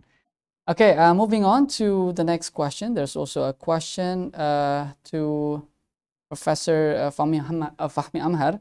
The question is how to convince Muslim intellectuals around the world that they need to return to Islamic ideology and need to join in the effort to call on the Ummah to struggle politically to reestablish the caliphate. For example, sometimes when we say that capitalism is the root cause of the problem, all the problems in economic, social, infrastructure, and the like, but then they see that it's not happening in the developed nations, for example.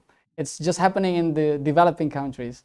So they are coming up with the conclusion that maybe the problem is not with capitalism.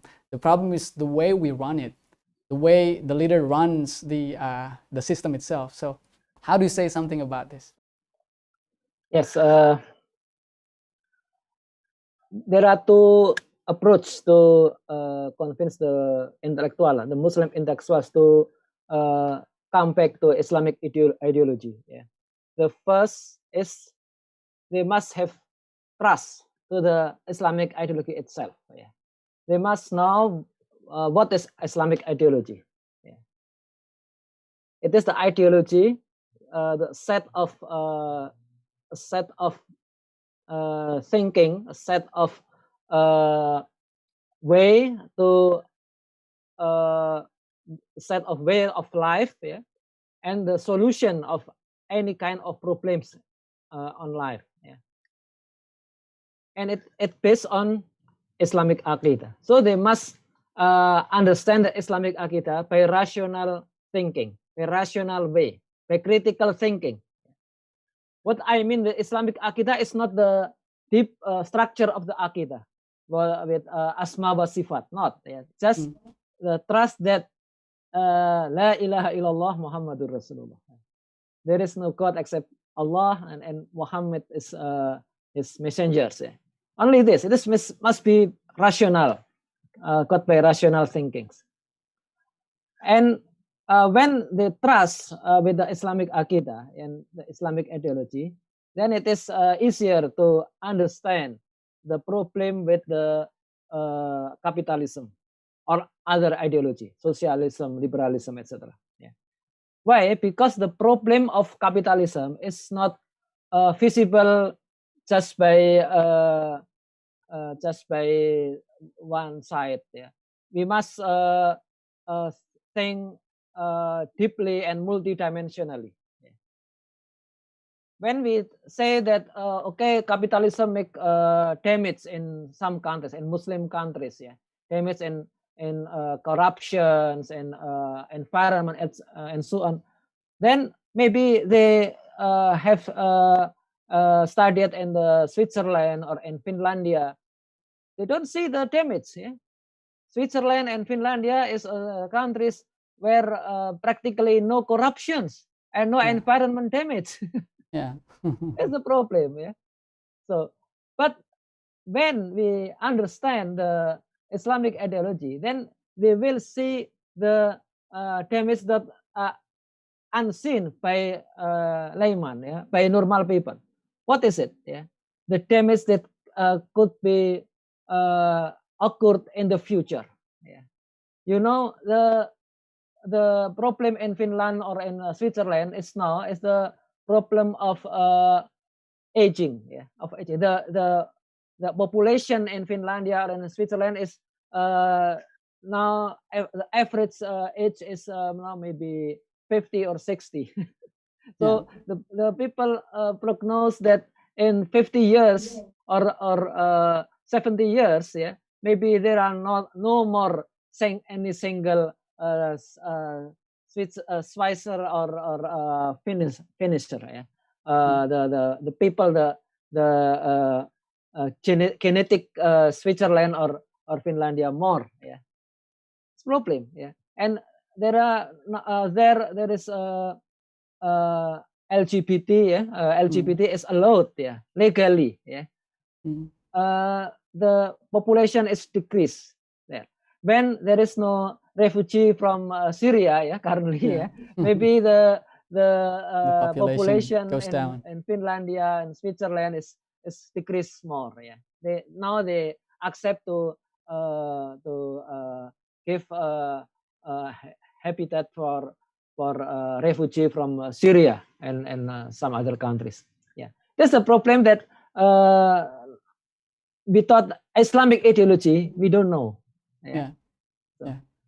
So we must give times to discuss, and we ourselves we must know the problem of Western ideology, socialism, capitalism, and their family with more dimensionally perspective. Yeah, not just with the perspective of we are in Muslim countries like Indonesia or Malaysia, but also with the perspective of their perspective, yeah, the perspective of Western. Yeah.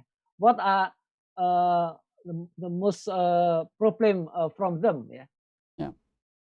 Are they afraid from the depopulation there? Yeah. Are they afraid from de-identifications? Yeah. So they don't have more identification of people of Europe, yeah, in 100 years in the future. Yeah, this is the I think the uslub, yeah, the method to bring some intellectuals, some Muslim intellectuals to come back to Islamic ideology. Yeah.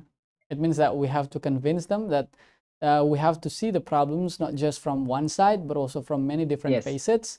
And also we have to identify the problems from the perspective of Aqidah as well. Okay, thank you very much. Another question goes to Professor Dr. Sharifuddin about, the label of Islamic countries. We see that, some of the Muslim countries are internationally labeled as Islamic countries, like probably Malaysia and then Brunei Darussalam and also Middle Eastern countries, So how relevant do you think that, the call for caliphate or Islamic civilization is going forward in, those what's so-called as Islamic countries?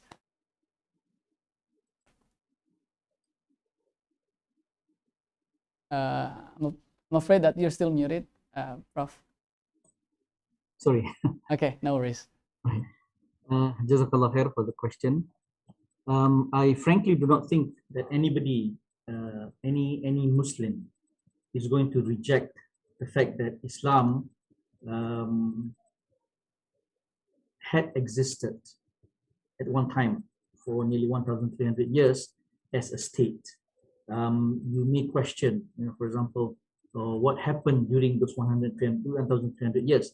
Historically, you can argue that, well, there are times when the state is broken up. It's not really one state. There are many different separate states. Yeah, I mean, if you want to talk history, you won't be able to finish talking about it probably for the rest of your life.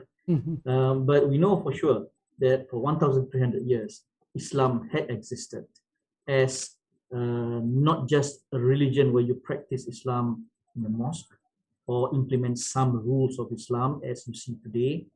It has existed as an ideology. Every single problem in life is viewed within the viewpoints of Islam. The solutions are actually digged from Islam.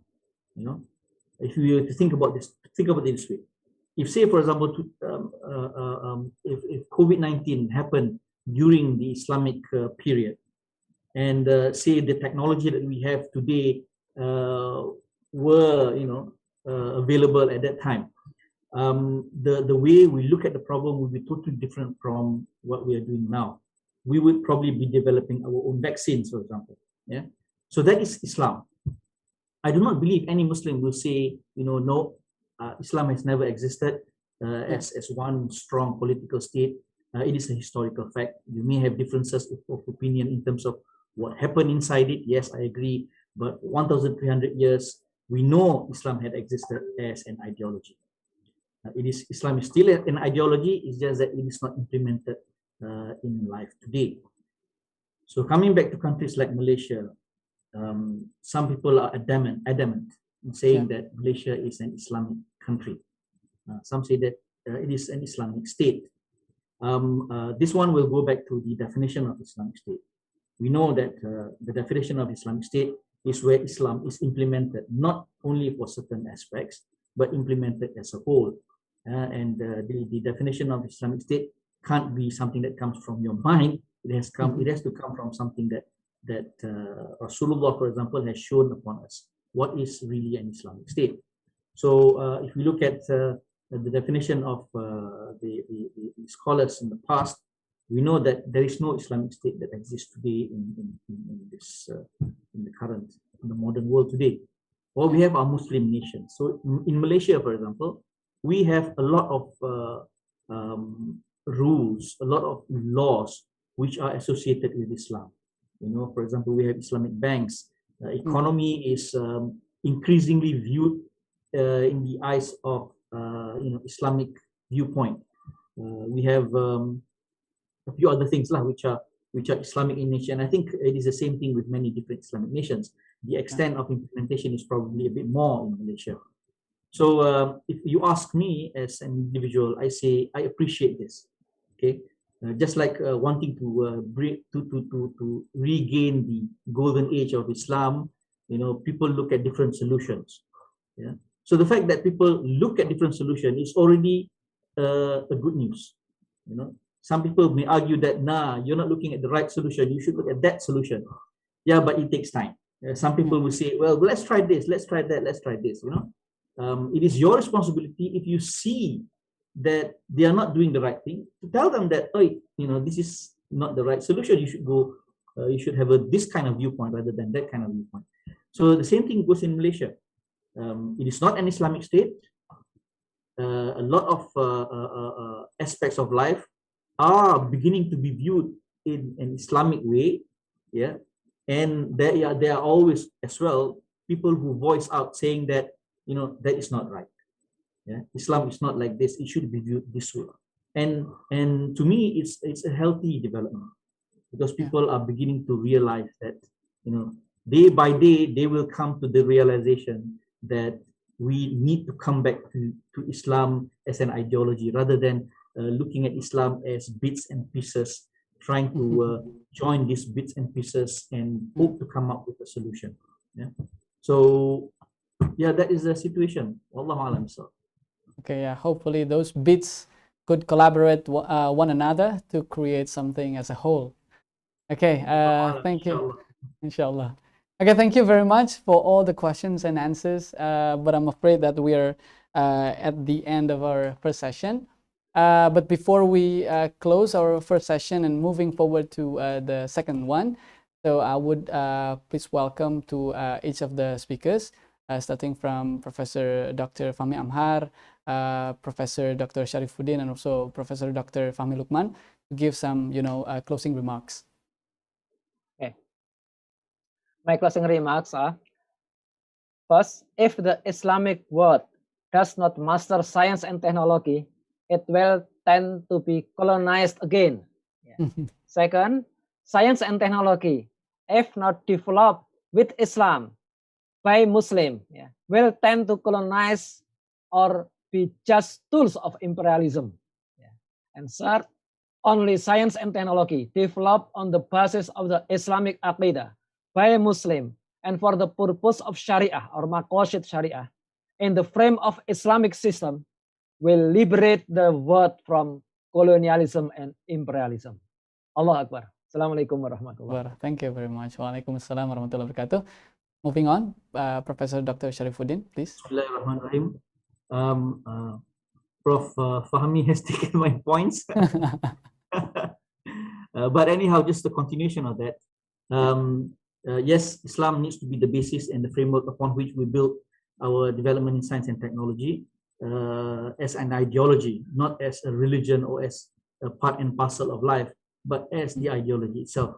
Hence, it is our responsibility as a scientist, as a politician, as an economist, people who are of knowledge, to work towards that, to work towards developing this framework.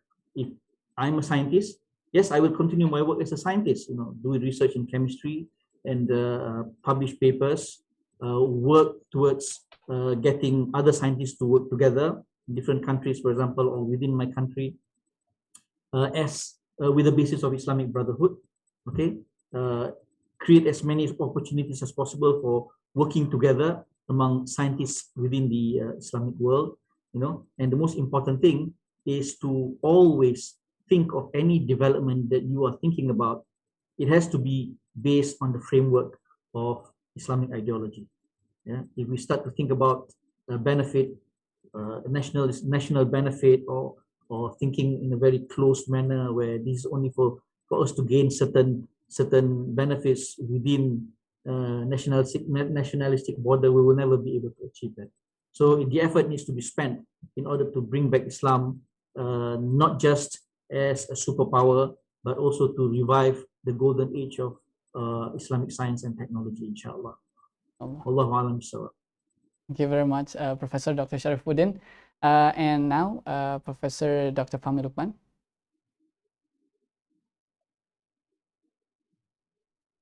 Ya, baik. Bismillah. If someone says that capitalism is not a problem in developing countries only, but not in developed countries, this statement is a false statement. It is true that European and America countries are developed countries with science and technology, but the problem is that these countries have colonized Muslim countries through neo-capitalism on behalf of through debt and investment, neo-capitalism and neo-imperialism. That's, I think, Islam is the real solution for the world because Islam has proven its civilization in the past for a long time, centuries. Thank you. Assalamualaikum. Waalaikumsalam warahmatullahi wabarakatuh. Ladies and gentlemen, I'm afraid that those closing remarks in the first session and our session. But please note that before we move to the second session, there will be a break in the middle, about 15 minutes. So make sure that you will get back to the forum after having some coffee break for 15 minutes. So thank you, ladies and gentlemen, for your kind attention, and see you in the second session. Assalamualaikum warahmatullahi wabarakatuh. Waalaikumsalam. Waalaikumsalam.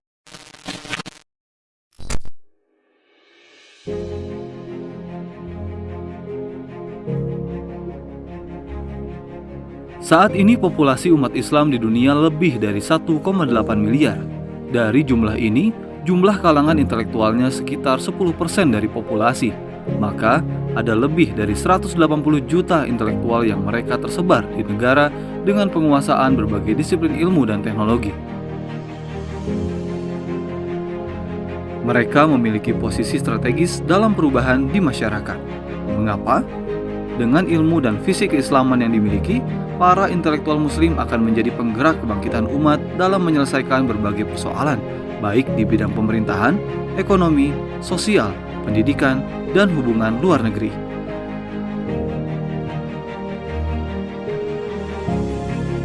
Sungguh, Islam telah memberikan arah untuk apa sebenarnya sains dan teknologi itu ada.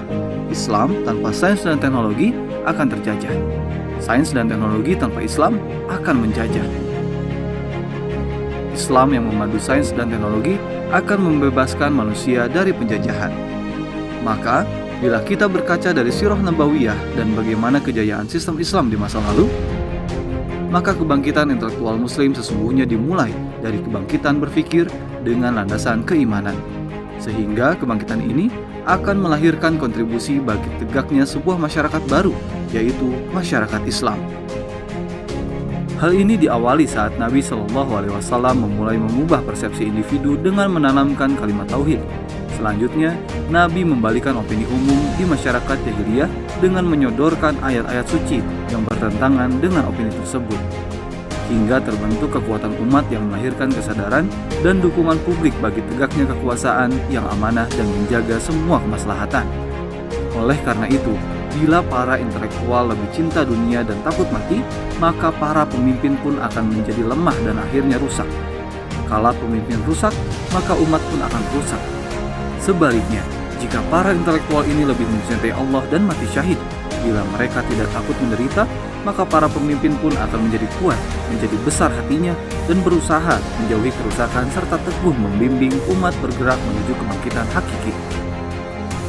Sebagai sebuah pekerjaan raksasa, perubahan sosial ini tidak bisa tidak kecuali dilakukan secara bersama-sama dalam sebuah jejaring.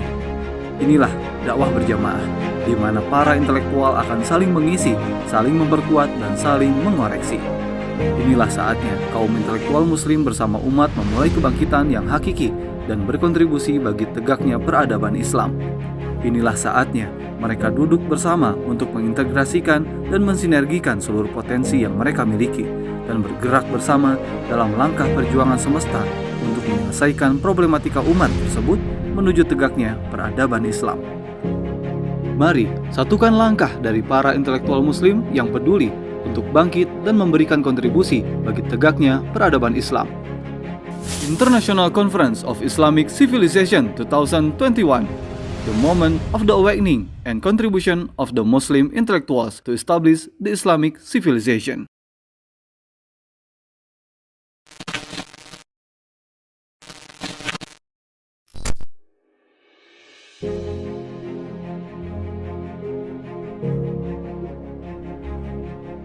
Saat ini populasi umat Islam di dunia lebih dari 1,8 miliar. Dari jumlah ini, jumlah kalangan intelektualnya sekitar 10% dari populasi. Maka, ada lebih dari 180 juta intelektual yang mereka tersebar di negara dengan penguasaan berbagai disiplin ilmu dan teknologi. Mereka memiliki posisi strategis dalam perubahan di masyarakat. Mengapa? Dengan ilmu dan visi keislaman yang dimiliki, para intelektual muslim akan menjadi penggerak kebangkitan umat dalam menyelesaikan berbagai persoalan, baik di bidang pemerintahan, ekonomi, sosial, pendidikan, dan hubungan luar negeri.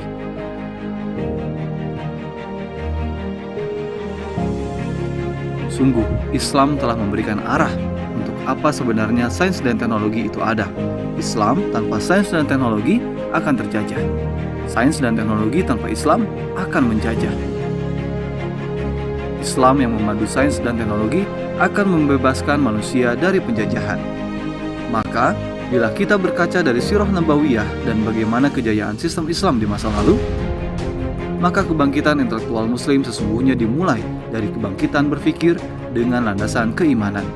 Sehingga kebangkitan ini akan melahirkan kontribusi bagi tegaknya sebuah masyarakat baru, yaitu masyarakat Islam. Hal ini diawali saat Nabi Shallallahu Alaihi Wasallam memulai mengubah persepsi individu dengan menanamkan kalimat tauhid. Selanjutnya, Nabi membalikan opini umum di masyarakat jahiliyah dengan menyodorkan ayat-ayat suci yang bertentangan dengan opini tersebut. Hingga terbentuk kekuatan umat yang melahirkan kesadaran dan dukungan publik bagi tegaknya kekuasaan yang amanah dan menjaga semua kemaslahatan.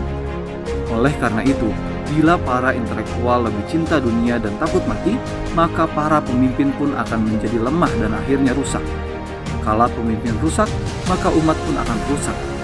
Sebaliknya, jika para intelektual ini lebih mencintai Allah dan mati syahid, bila mereka tidak takut menderita, maka para pemimpin pun akan menjadi kuat, menjadi besar hatinya, dan berusaha menjauhi kerusakan serta teguh membimbing umat bergerak menuju kebangkitan hakiki. Sebagai sebuah pekerjaan raksasa, perubahan sosial ini tidak bisa tidak kecuali dilakukan secara bersama-sama dalam sebuah jejaring. Inilah dakwah berjamaah, di mana para intelektual akan saling mengisi, saling memperkuat, dan saling mengoreksi. Inilah saatnya kaum intelektual muslim bersama umat memulai kebangkitan yang hakiki dan berkontribusi bagi tegaknya peradaban Islam.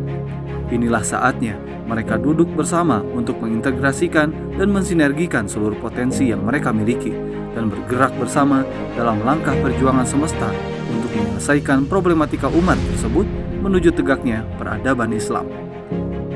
Mari satukan langkah dari para intelektual muslim yang peduli untuk bangkit dan memberikan kontribusi bagi tegaknya peradaban Islam. International Conference of Islamic Civilization 2021, the moment of the awakening and contribution of the Muslim intellectuals to establish the Islamic civilization. Bismillahirrahmanirrahim. Assalamualaikum warahmatullahi wabarakatuh. Good morning, everyone, ladies and gentlemen. We are now in second session. We will continue the speech. Now, I would like to invite Professor Dr. Muhammad Malkawi. He is the author of the book Fall of Capitalism and Rise of Islam. He is professor at Argosy University, Chicago, USA. And also, he was a faculty member at the University of Illinois and also University of Wisconsin, USA. He has a wide industrial experience where he was a senior member of the technical staff at Sun Microsystems, USA, and senior software engineer at Motorola Corporation, USA. He's the founder of Counterfeit Combat Technologies, and also he has published numerous papers in international journals and also conference. Yeah, he's experts from especially in technology. Right, please welcome Professor Malkawi. Professor, you have about 15 minutes to deliver your speech. Thank you very much. And Assalamu alaikum wa rahmatullahi wa barakatuh, brothers and sisters, wherever you might be in this entire globe, including the Muslim world. And my talk today is about the revival and the philosophy of revival in Islam. Now, we have listened to the distinguished speakers talking about the outcome of revival, where science and technology and industrialization, how do they happen, and how is it so that almost in the entire Muslim world, those outcomes of revival are almost absent, whether in rich states or poor states, large states or small states. We see that in countries like the one I come from, Jordan, Syria, Iraq, Lebanon, Pakistan, Bangladesh,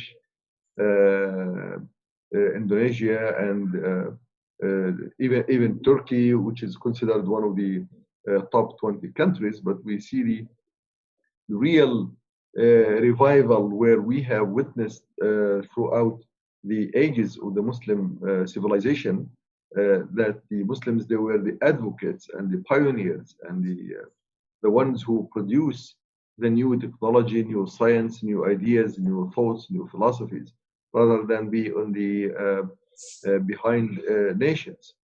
So, and today it's almost vital to understand what is the essence of revival, what's going on, why is it so that the overall Muslim communities, nations, places where Muslims are dominant, really in the backlist of the world countries. I myself, scientist of computer science and computer engineering, where I did some work in the United States and some in Jordan, and I could easily see the major difference between people where nations which have revived in one way or another and nations which are behind. Now, the main philosophy here is that, look, science and technology and even civilization and laws and order and justice and societal integrity, all are results. They are not the cause. These are the results of something. And that's something which we call the revival. At the end of the day, this revival is a behavior. It's a human behavior, and its essential foundation, it's a human behavior. And it's a behavior that's absolutely based on a very well structured methodology of thinking. So this behavior cannot be random, cannot be something that's that just comes in and goes out. There has to be a certain foundation. And I can give two examples of history. One example from the Muslims at the time of Muhammad sallallahu alaihi wasallam, just before the arrival of the message of Islam. And the second example is from Europe during what's called the medieval ages.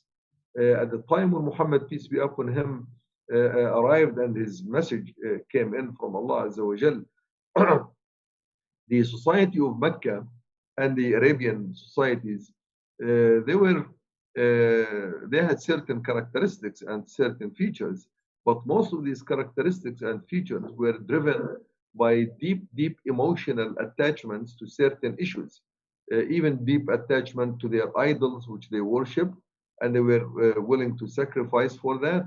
Their deep emotional attachment to the tribal leaders who would be able to dictate the people how to behave and what to do and what not to do.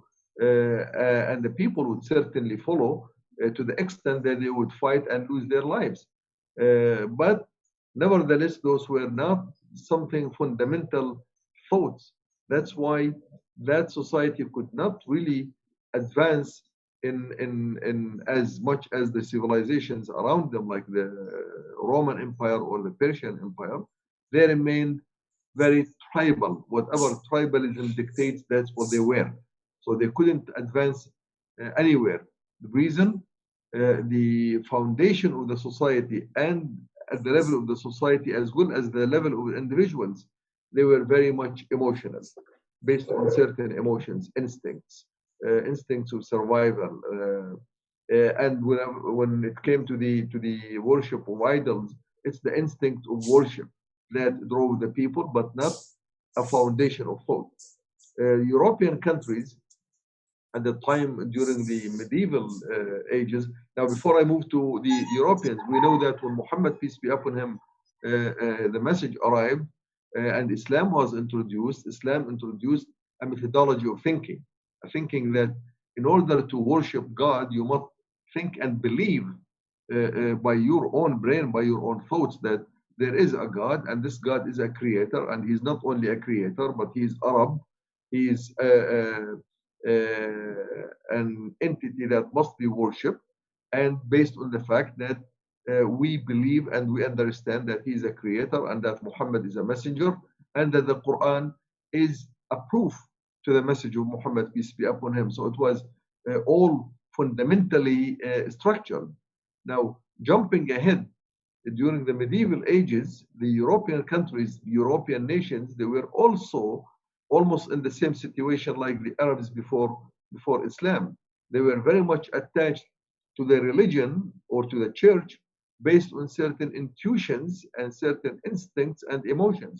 They did not have an ideological base, a base that could really elevate them and revive them from the situations they were in, until and unless they had a mirage of philosophers that came in Italy, in France and Britain for almost 100 years of talking and discussing philosophical foundations about how people should live based on their minds, until they have reached a conclusion that you must be able to separate between church and the state and introduce the freedom of speech, freedom of ownership, freedom of religion, etc. And on this basis, they were able to build what is known to be democracy and capitalism, which were fundamentally based on certain ideas. Those were not emotional. They do have attachments to instincts, of course. That's what ideas are about, to control the instincts. But that ideology was able to revive Europe, and then over the next period of time, we have seen the great advancements in the Industrial Revolution and scientific revolutions that have led to the current views of what we know, the advancements, and even the behavior of the people, which we may or may not agree with. The people may agree or not agree, but it is based on a certain foundation, which is called the freedom of speech. And that's why you find some type of organized life within the European Western nations. So now, having said that, today in the Muslim world, we do have an ideological foundation. The people believe in Islam. However, for the last almost 100 years, those beliefs were emotionally attached to a previous belief. Most of the time, we do not perceive Islam in the same manner it was perceived by Abu Bakr, by Umar, by Uthman, by Ali, by Talha, by Zubair, by the Muslim men and women at the time of Muhammad sallallahu alaihi wasallam, where they had it inculcated within their minds, within their brains, and it had become the driving force of their life, of their behavior. So the Islam that was able to revive the society of the Arabs and to elevate it to a level where where the world had witnessed that it's almost it is by and large, without being biased, the most civilized ever advancement in the history of mankind, which had combined moralities, personal behavior, societal behavior, justice, laws, and order.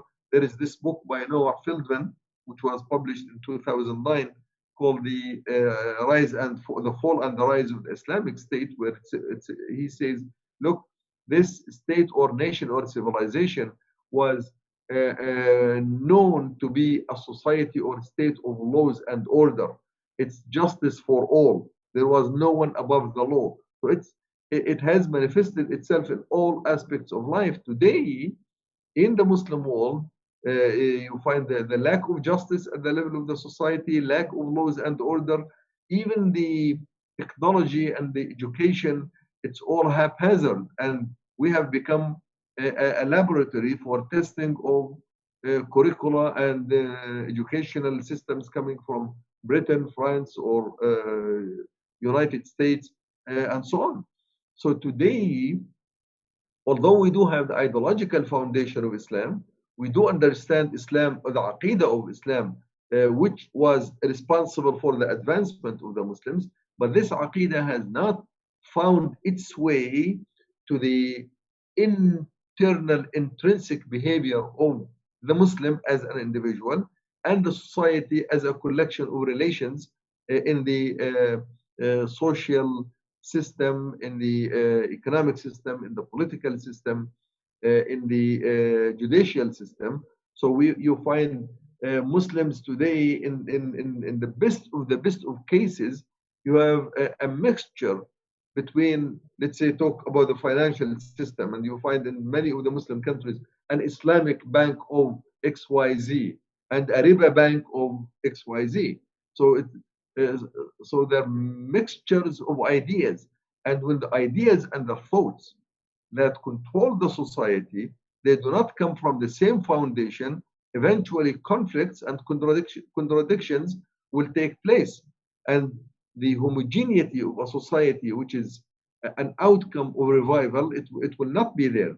So you will find in the streets of Istanbul, when you are driving your car or walking, you will find on the right hand side there is a masjid, or let's go a mosque, a masjid, whether it's recently built with excellent technology or an old one which was built with the architects of Muslims. And on the left side, you will see the bars and the night bars and the night clubs and the Western lifestyle. So this type of non-homogeneity of the society is one of the outcomes of this lack of a revived, if you will, civilization that's that will drive the advancement and the justice and all types of homogeneity and tranquility in the society. So to summarize this, the philosophy, the fundamental philosophy of revival of Islam is to make sure that you have a foundation upon which you can build your ideas. And this foundation must be the source of all the ideas and the thoughts that make up the complexity of the society and that control the relations within the society and the interrelations between society of Muslim societies and the Islamic state once it exists and the rest. And since I brought the issue of the state of Islam, which is the Khilafah, which we work so hard for, it's an outcome of revival. The Islamic state of Khilafah that is not the one responsible for creating the revival. It is a result of revival, and once it exists, it becomes the vanguard and the protector of the revival. It becomes the method of making sure that the revival process continues. But today, without a fundamental foundation upon which you can revive the ummah, the state will not happen, the advancement will not take place, the next revolution in line, which we call the digital revolution, we will miss it as much as we missed the earlier industrial revolution. We will miss the integrity of the morals and the integration of morals and ethics with the societal laws and order. So today, as much as it was at the time of Muhammad sallallahu alaihi wasallam, the essence of Islam as aqidah, as a fundamental foundation of faith, of belief in the one and only one God who created the world, man, universe, and life, the one and only one whose rules are absolutely bias-free and with comprehensive knowledge about what was and what is and what to be, and that those are issues very important and significant in order for laws to be consistent and to be stable and to be productive. So this essence of the aqidah, that Allah Azza wa Jal is the one and only one God. He's the one who knows the past, the present, and the future. He's the one who knows what suits the human as a human, internally and externally, about the fact that your acts and works and endeavors in this world are accountable for not only in this life but also in the life after, in the second life. So this comprehensive aqidah, once it becomes a base upon which you emit your laws and systems, and once this aqidah becomes the ultimate controller of the behavior of the individual as much as the society, the relations between the human and his God, the relations between the human and the human, even the relations between someone and his own self. Once this aqidah becomes the one and only one that controls and drives the behavior of individuals and societies, then you will have a path of revival. Then you will be on the path of revival. Otherwise, you may pick and choose as we are doing today. But then in this pick and choose of ideas and thoughts which are based on multiple ideas, sometimes on capitalism, sometimes on democracy, sometimes on socialism, and in the last 100 years, we have seen countries like Pakistan taking the Pakistani nationalism, mixed Arab with socialism, mixed Turkish with types of Turk type of supremacy, if you will, or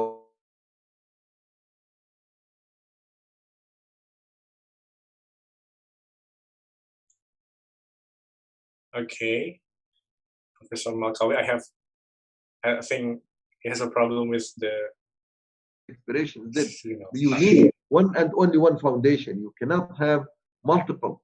You cannot have two foundations to drive you, and that's what we need today. Muslims all over the world, they need to inculcate the aqidah, and they use it as their foundation of advancement, foundation of revival, foundation of building the new renaissance of Islam. And I think my time is up. Brother, do I still have time, or am I above and beyond? Okay. Jazakallah khair. I will stop right here. Leave this time for my colleagues, and then we'll wait for the question and answer. Assalamu alaikum wa rahmatullah. Wa alaikum assalam wa rahmatullahi wa barakatuh. Thank you for your speech, Professor Malkawi. Now we go to Mr. Jamal Harwood. I will read his brief curriculum vitae or profile. He is chartered accountant working in management consulting.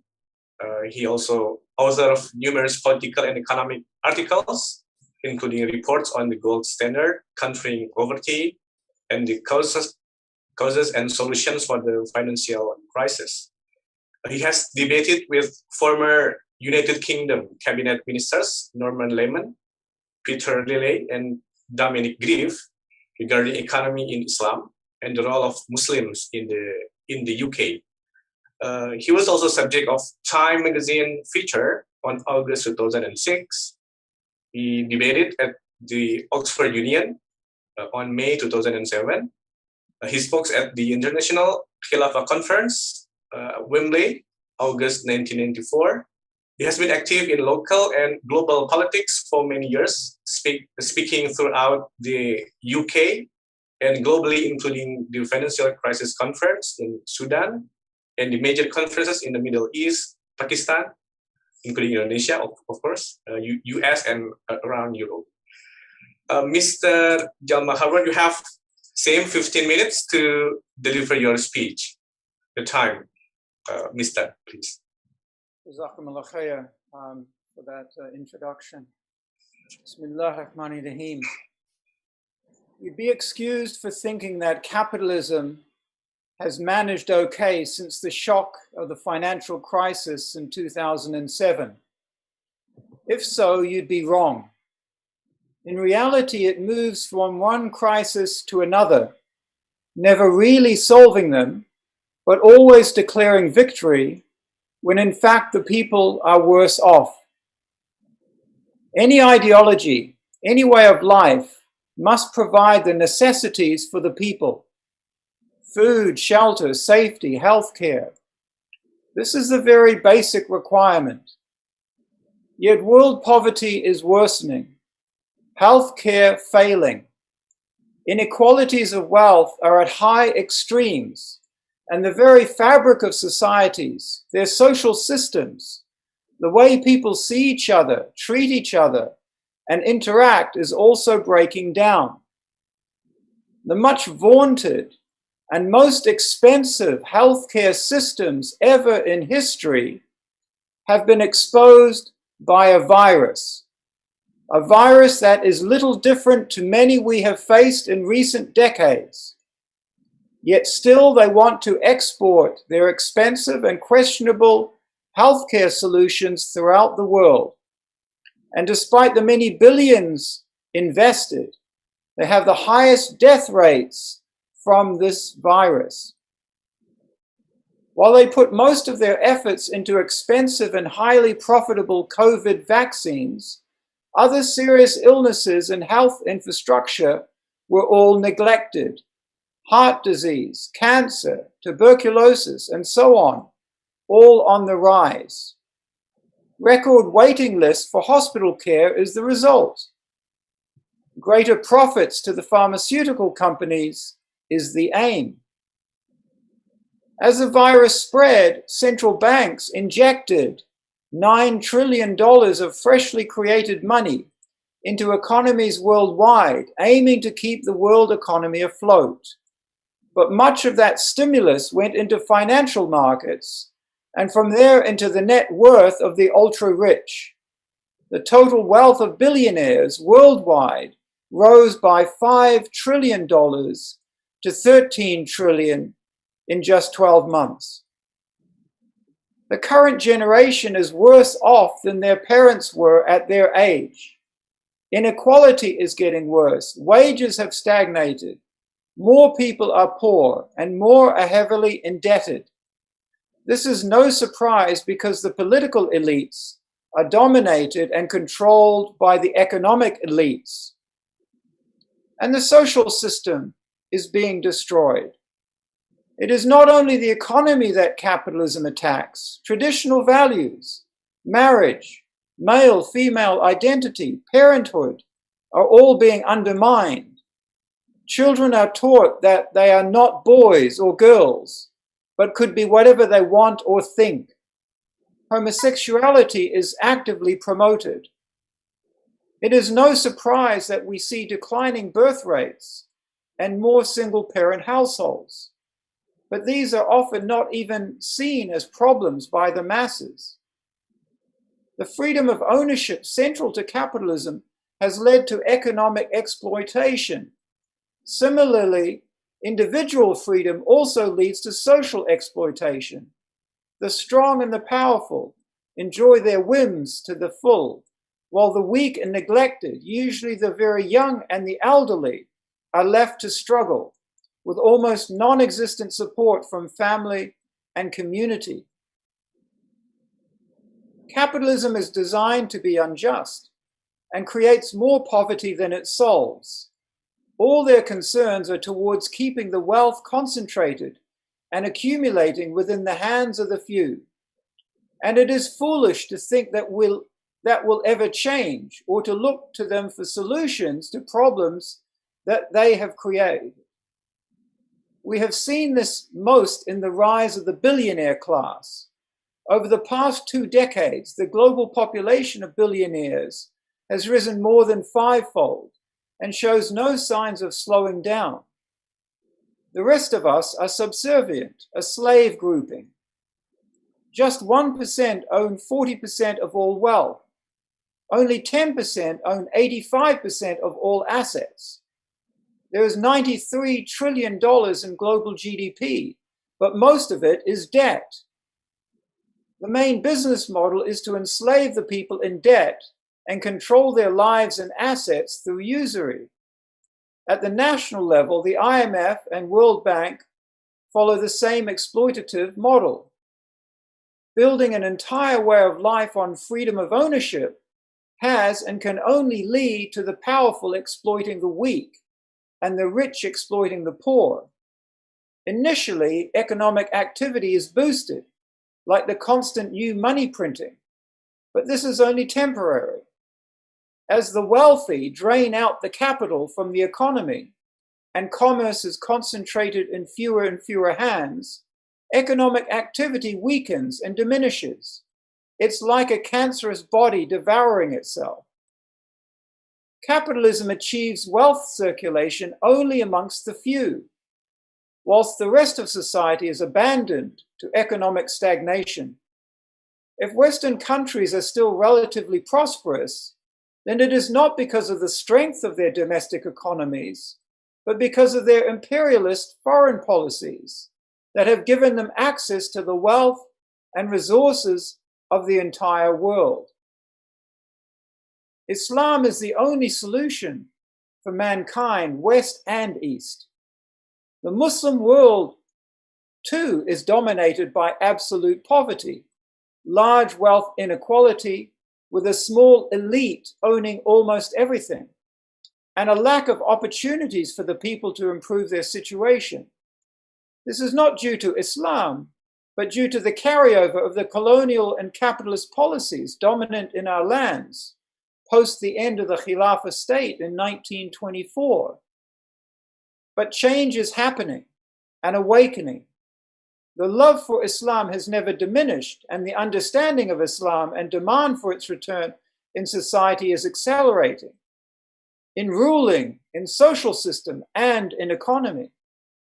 The opportunities are obvious.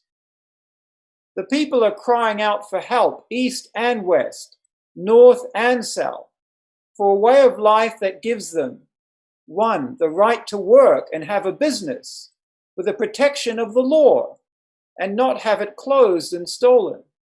2, to seek and receive medical attention and not be dictated to by healthcare corporations treating you as a product. 3, to own wealth and to trade, buy and sell with real money, gold and silver, not the artificial bloated paper and digital money that enslaves you and which constantly devalues. 4, to be taxed only on a limited range of matters, which actually encourages full utilization of land and wealth, and not the hoarding of wealth in tax havens.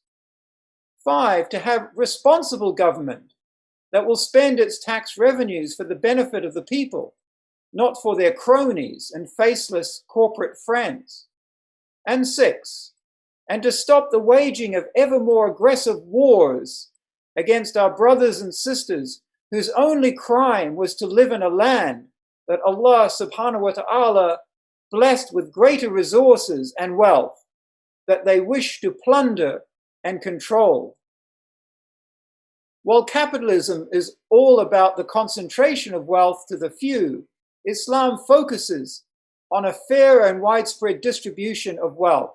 Allah subhanahu wa ta'ala in Surah Al-Hashr informs us, كَيْلَا يَكُونَ دَوْلَةً بَيْنَ الْأَغْنِيَاءِ مِنْكُمْ, in order that it does not merely make a circuit amongst the wealthy. Hashr 59:7. So Islam mandates limited but focused taxes which are wealth-oriented and not income taxes. Kharaj and ushur, based on what the farming land should produce, and confiscation of land if it's not used for 3 years. Zakat on unutilized wealth, 2.5% yearly, but which by its very existence provides an incentive for the people to spend, gift, and invest their money. The Prophet said, sallallahu alaihi wasallam, in translation, the son of Adam boasts, my wealth, my wealth. O son of Adam, have you truly earned any wealth but what you ate and consumed, or put on and wore out, or spent in charity, so it remained? Sahih Muslim 2958. So the focus is upon the spending of wealth, the gifting, the investing, and circulating wealth, and not its hoarding.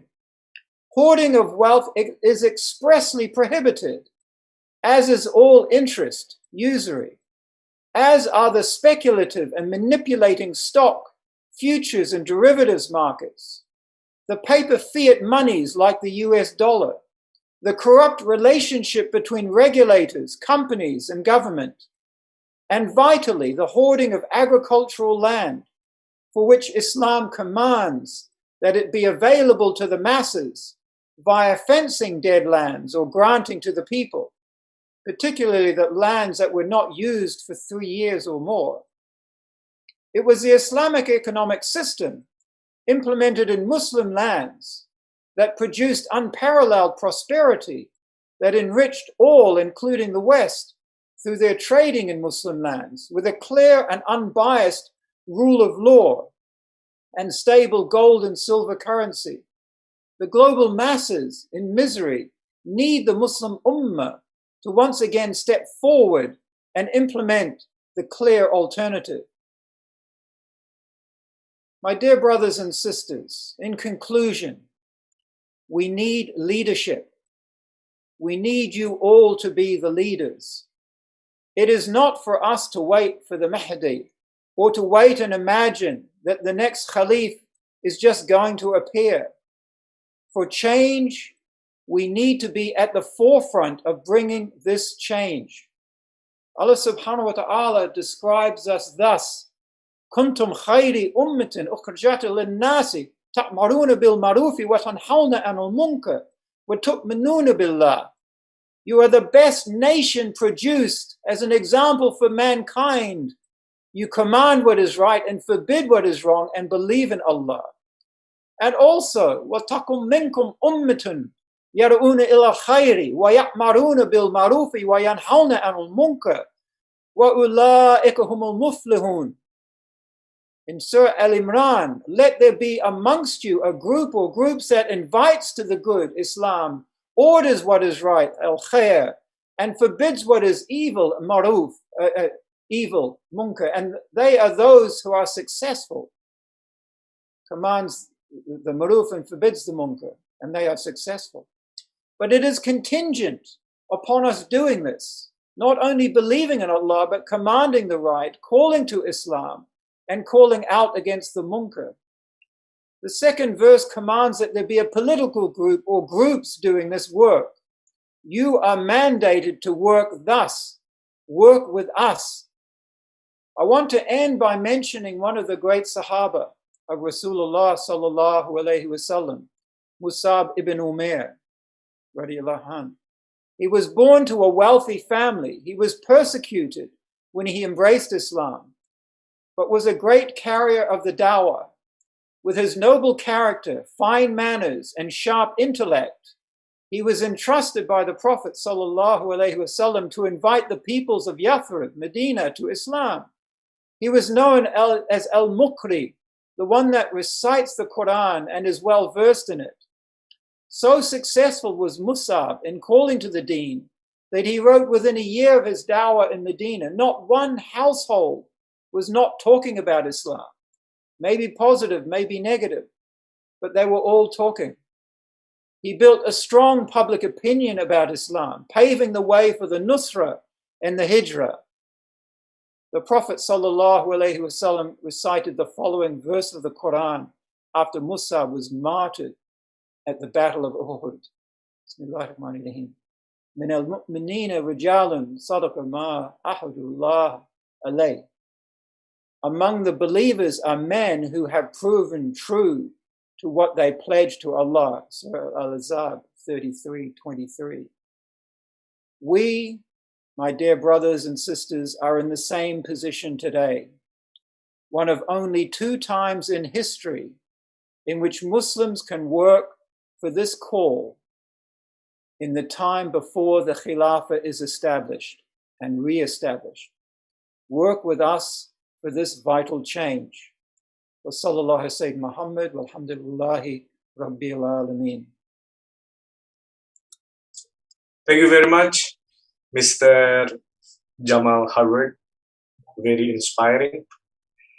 All right, ladies and gentlemen, we have much time actually, because from the committee we have until 12 o'clock for the discussion.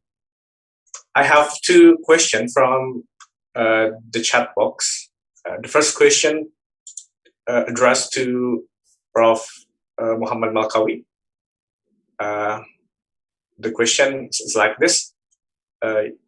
Professor Muhammad Malkawi, you also discussed about justice. I want to ask how to deal with people's views where they think Islam or one religion cannot be used as a standard of justice for civilization.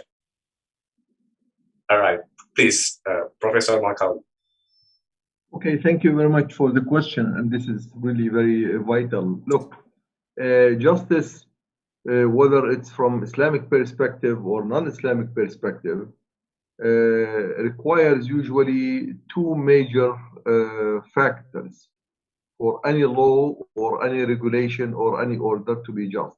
Number one, the law or the order or the regulation must be bias-free, because if the one who is making the law has any bias, any inclination towards any issue, whether towards the race, the color, the ethnicity, the people of power, or this group or that group, then definitely that law is inherently unjust from within.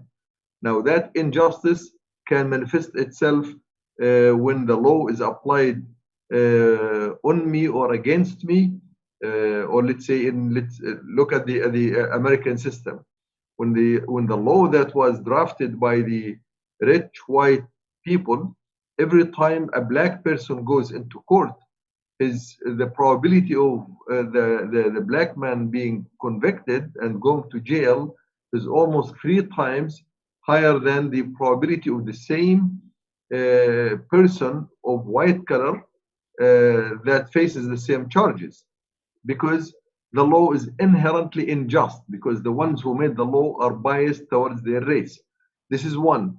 Second factor, which is very important, is the knowledge, because the one who makes the law must know the impact and the consequences of this law or this order on humans of different categories, as well as based on time, based on the reality of a human and the current situation, and based on, let's say, what's the impact going to be a year from now or 2 years from now. Look at the law which was drafted in the United States, which they call the drought law, when they forbidden or they stopped the sale of alcohol for some period of time for certain reasons. That law, although inherently it looks correct, but it collapsed because it did not take into consideration what the reactions of the human will be, what the relations is going to happen. But so now coming to that, the only entity that you can think of without any hesitation that is bias-free and has no lack of knowledge is Allah Azza wa Jal. There is none else. Allah Azza wa Jal is definitely not biased. Read the Quran where He says, Bismillahir Rahmanir Rahim, Qul huwallahu ahad. He is one, unique. There is no second to it. Lam yalid, doesn't have children. Lam yulad, doesn't have parents. Lam yakun lahu kufuwan ahad. He does not have any equivalent, so he doesn't. And of course, there is As-Samad also. Qul huwallahu ahad, Allahu Samad. As-Samad, who is absolutely sufficient by his own self. So if I am sufficient all by myself, if I have no attachments, ancestors or children, no tribal, nothing, all these sources of bias are absolutely absent from God. So God, Allah Azza wa Jal, is bias-free, and His knowledge is absolutely not limited, not by time, not by space, not by object, not by any other obstacles. And therefore, anything that comes from Him, any law that's derived based on what Allah Azza wa Jal has said, must be inherently just. Must be inherently just. So this issue about religion being just or not is absolutely baseless, because based on the definition of justice and how justice is sought and implemented and manifests itself, the Islam, I'm not talking about religion in general, because religions other than Islam have been modified by people, so the people bias is already there in Christianity, Judaism, and others. But in Islam, the Quran is protected, the Sunnah is protected, so the revelation from Allah Azza wa Jal is there, and it's the foundation and the base of just laws and order. And the one more thing, when Islam was implemented throughout the history, the witness made by non-Muslim scholars like Noah Feldman, like many other scholars in the last century and previously, they have witnessed that Islam is the one and only one that has ever produced a just law and order in the society. Thank you. My pleasure, Mr. Professor Malkawi. I have actually 3 questions for Mr. Jamal Harwood, but I will read one by one, and you also answer one by one, if you don't mind, Mr. Jamal Harwood. The first question, if capitalism fails or is about to fail, people on the other part of the world are trying to find solutions from either Islam or socialism, secularism, due to the fact that critical thinking comes from communist scholars. These two seem to seek for attention of this rest of people. How you view these two and the possibility of this in taking over the upcoming New World Order? Mr. Harwood, please.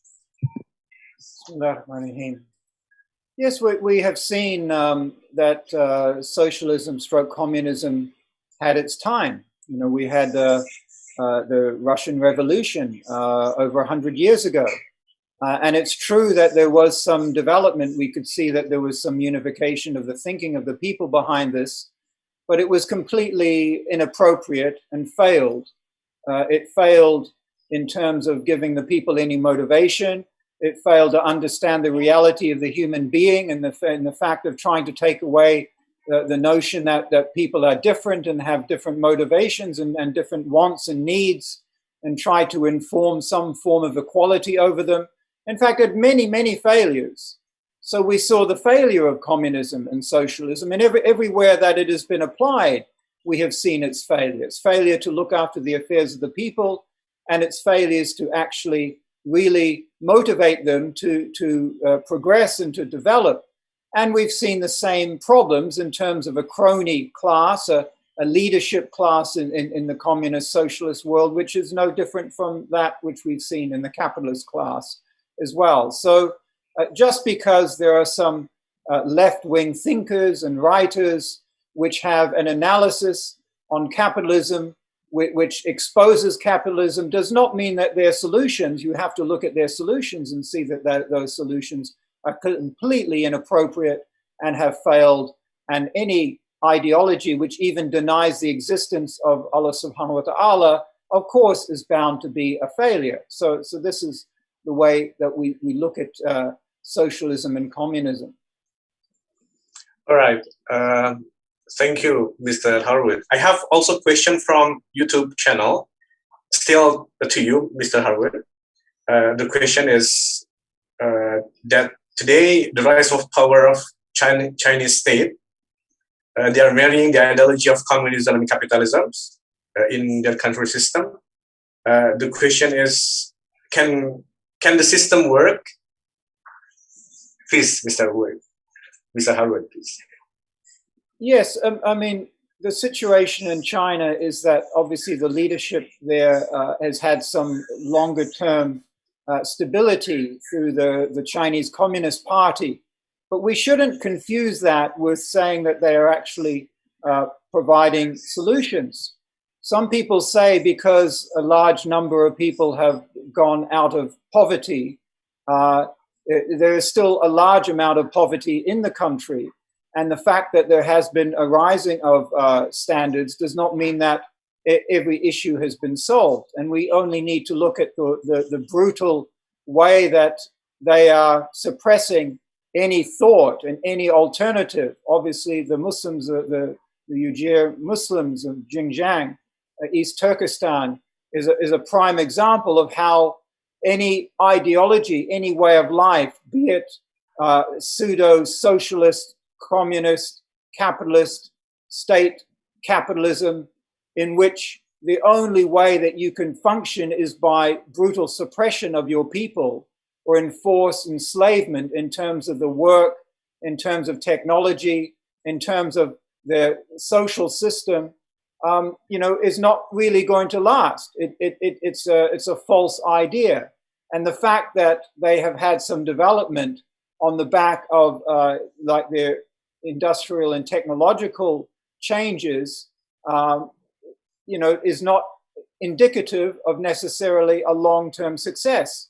So we should not be looking again to them as a model, because it is an appalling model in terms of looking after the affairs of the people, and whether that's economic or social or intellectual or ideological. You know, the people have to follow the Chinese Communist Party, and any word of dissent, any questioning beyond that will basically be stamped on, as we've seen in Hong Kong, as we've seen in East Turkestan, and in many, many other areas.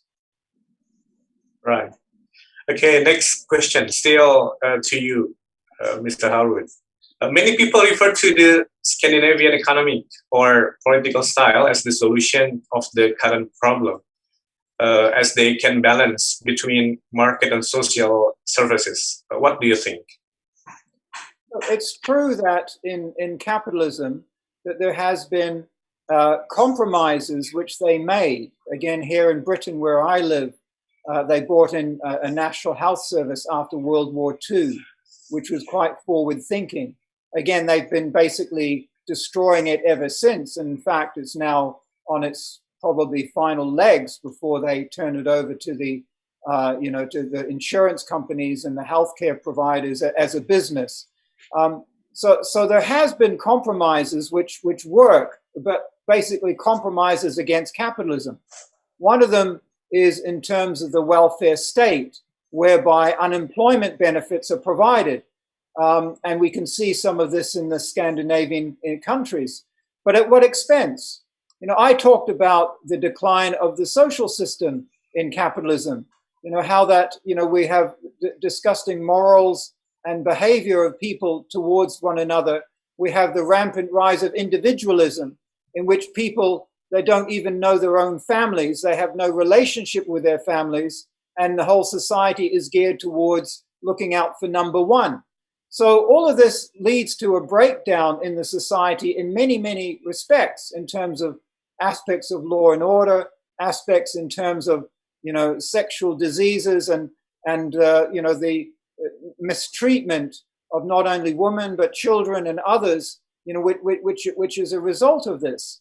And some short-term success in keeping people away from poverty is not enough when you look at all the other measures. I mentioned billionaires in my talk. The Scandinavian countries also have a very high percentage of billionaires. So the concentration of wealth is still there and is still very significant. So you need to look at all aspects of the society and not just whether, the welfare system is providing enough for those in the breadline. And again, the last point I'll say is that why we need to also be questioning, why are there so many unemployed people in Western states, in capitalist states? Surely that is a major problem when resources are not properly utilized and people don't have access to resources. They are being stolen by an elite class, and people really don't have jobs. They don't have access to wealth. They don't have opportunity to work. Right. I will go back to Professor Muhammad Malkawi. The question, why Muslim people now, some of them are sleeping, but some of them are waking up. What's wrong with Muslim people? Professor Malkawi, please. Well, in fact, we have to understand that the part of the decline that has happened within the Muslim world is not only intrinsic to the people. It's also controlled and monitored by governments, by states that have been installed in the Muslim world to actually keep diluting the Muslims and distracting them away from the proper path of Islamic revival.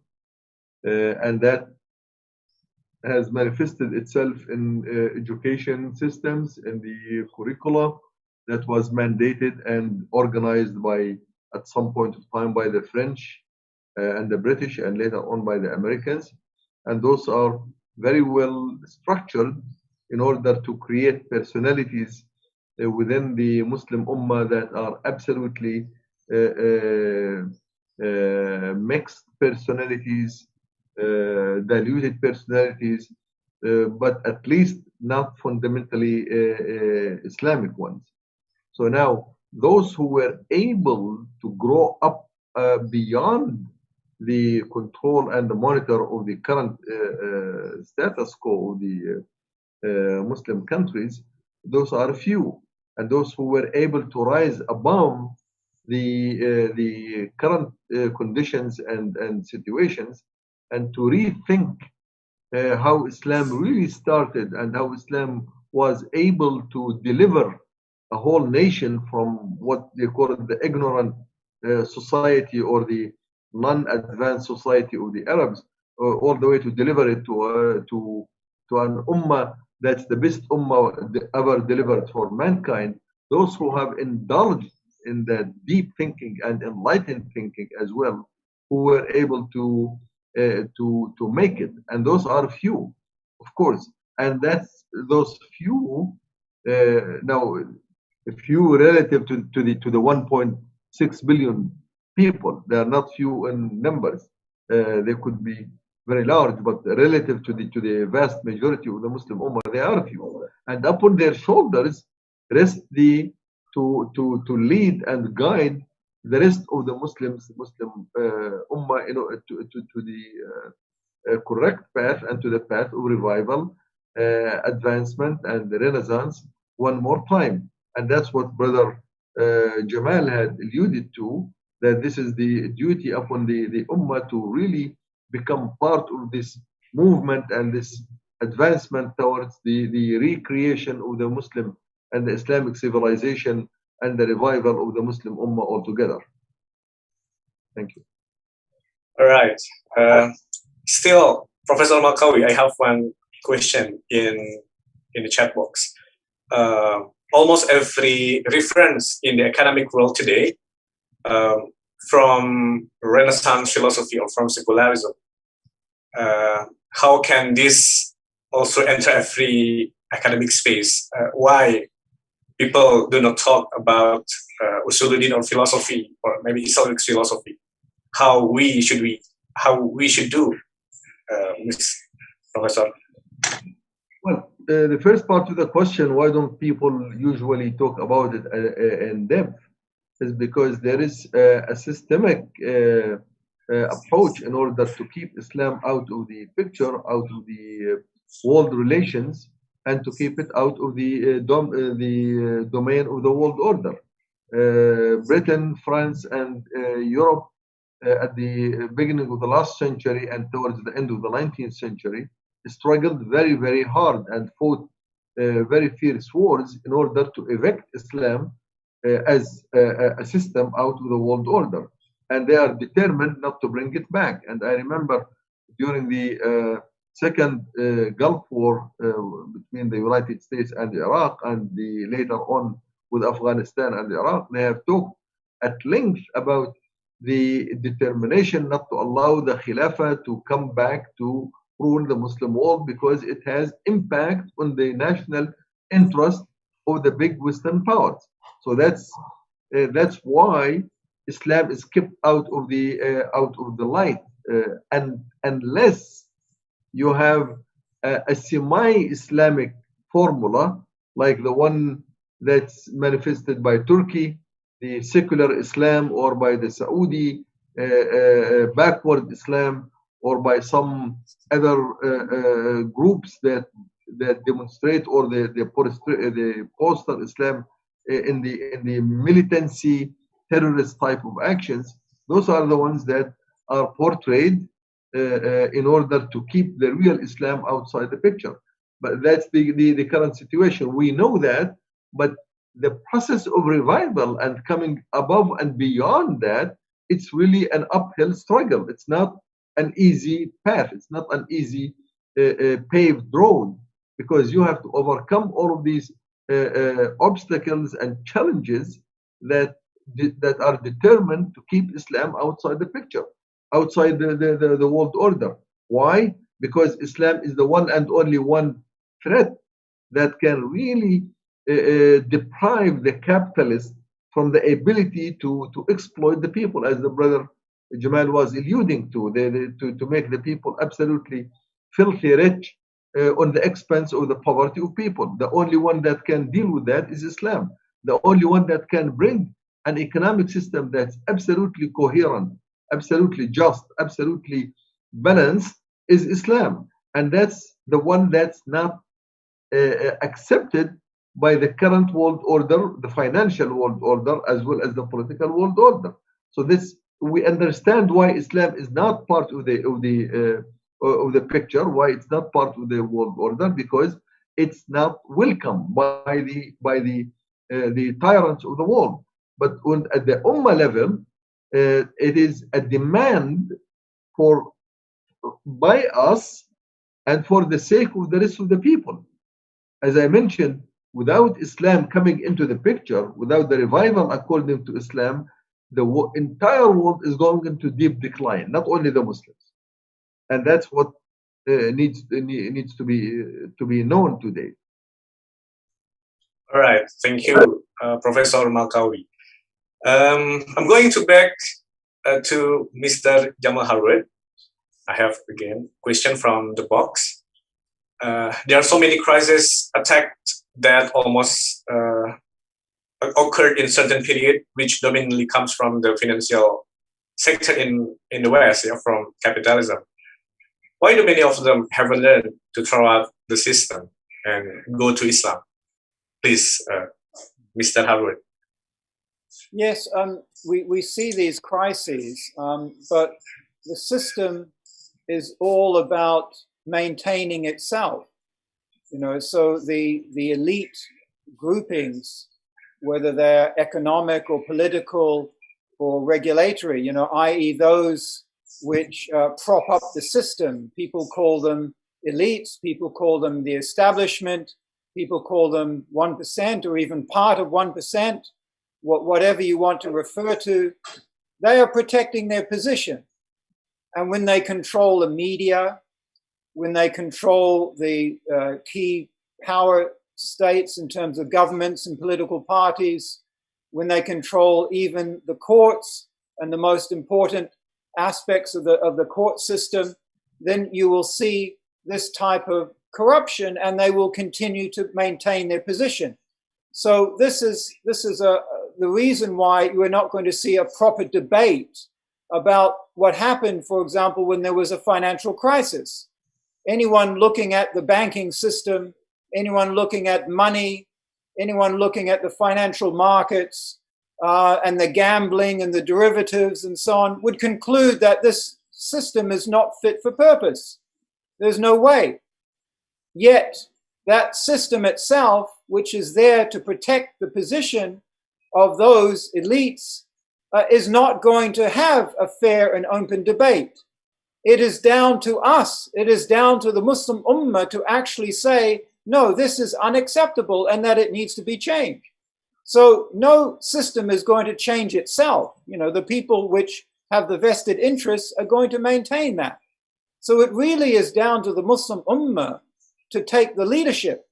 And that leadership will start by going within our own lands and taking back the authority from the regimes and the tyrants which are oppressing us and which are not representative of the people, but are representative of their Western interests, which are keeping them in power and position.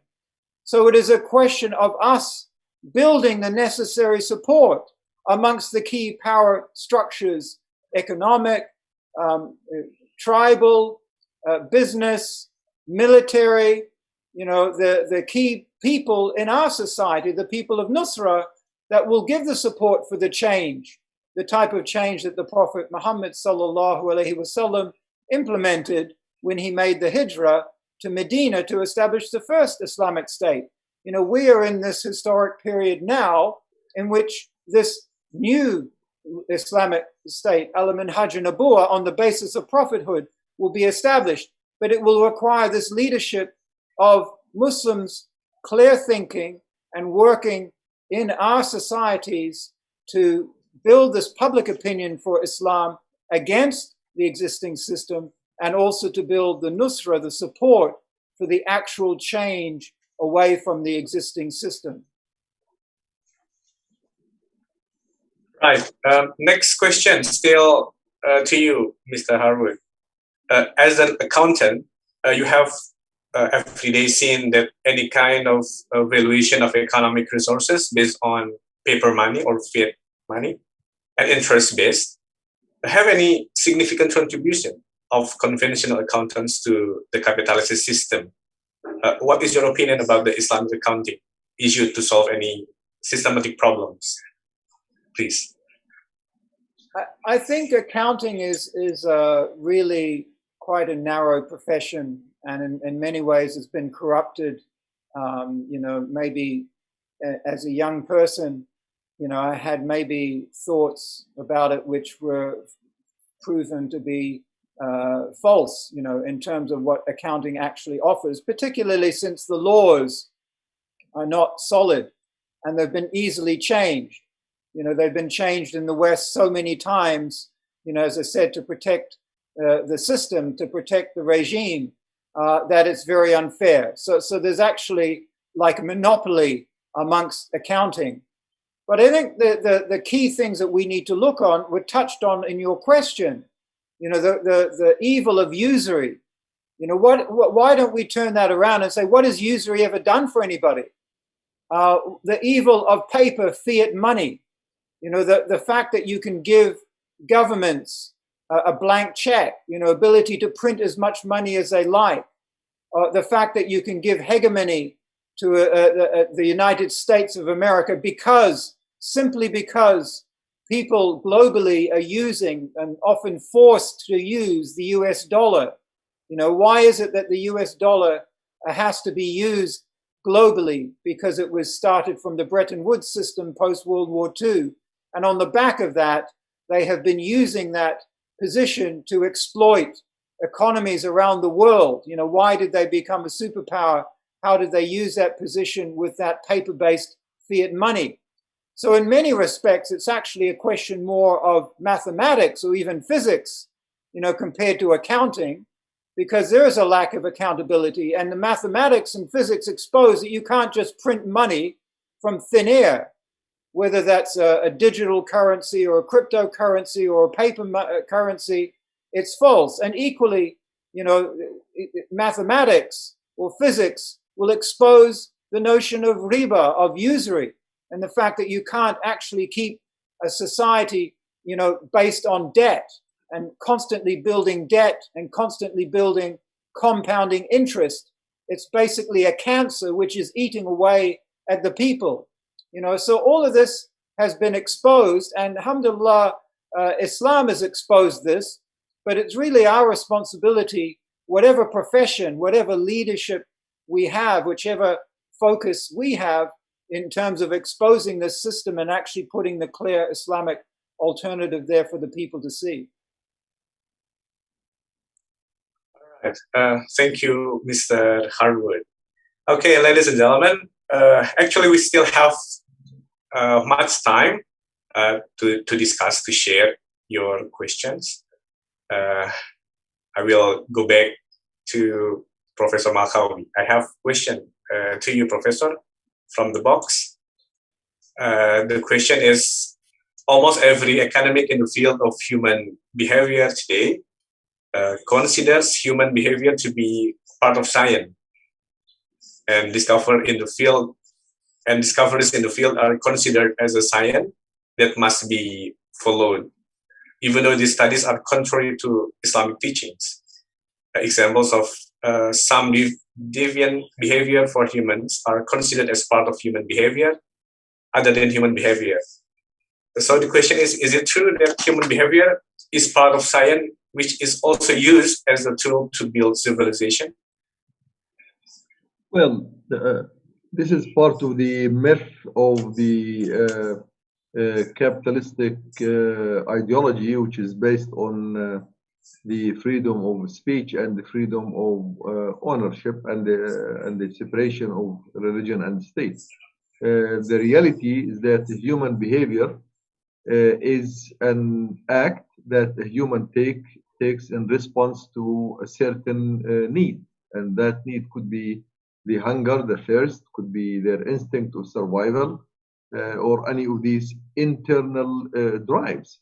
So it doesn't take rocket science to understand that. And the reason they bring science and scientific notations and biological stuff so that people can be confused and they will be subject to the dominance of the people who think that they know and the rest of the people don't know. The behavior had always been known from the time of Adam alayhi salam, is that based on an idea or a thought or an instinct drive. And Allah Azza wa Jal gave the example of both the sons of Adam. One of them had made a sacrifice which was accepted, and the other one did not. So and then they quarreled. And one of them was willing to kill his own brother based on the instinct, a certain instinct, the drive. That's a behavior. There is no science there. It's a behavior that's driven by what's called jealousy. And the other, his behavior was driven by the fact that Allah Azza wa Jal prohibits the killing of a brother. So that's a type of how the behavior is controlled. It's controlled either by an pure instinct drive or by a thought process. And the thought process is a mental process. It's a mental, not in neurology, not in neurons. We are talking about ideas and thinking and how the mind functions. So the behavior of a human is very simple. You either behave based on an idea, well thought, or based on a simple drive. Today, if you ask your son or daughter or wife or someone or friend to do a certain thing, first he reflects for a second. If it's something good for him, something he likes, most likely he would say, okay, fine, I will do it. And the other person, he would say, let me think about it. So those are very simple. So if you complicate this issue, that means you really complicate the behavior that people can take. And therefore, then someone can come and convince you that internally you might be feeling what's called the so-called the homosexuality. You are really a homosexual person. You don't know about yourself, but your biology says that. So dig deep into your biology. Actually, it's a means of convincing you that to change your thought process so that you end up in a different behavior. So the end of the day, a behavior has to be either, and it's always either. There is no third path. Either pure instinct drive, emotionally driven by the current emotion feeling status of you, or by a thought process that you thought about it, or somebody has thought and given you their thought and you accept it. There is no third option. And that's very simple. And that's why today we insist that we want to bring people, humanity, all humanity, on the path of correct revival by providing a set of thoughts and fundamental ideology that can generate ideas and thoughts for you to become concepts and to be inculcated in the path of revival. The question is very important one. Someone out there is trying to deviate the human from the correct path of revival and renaissance.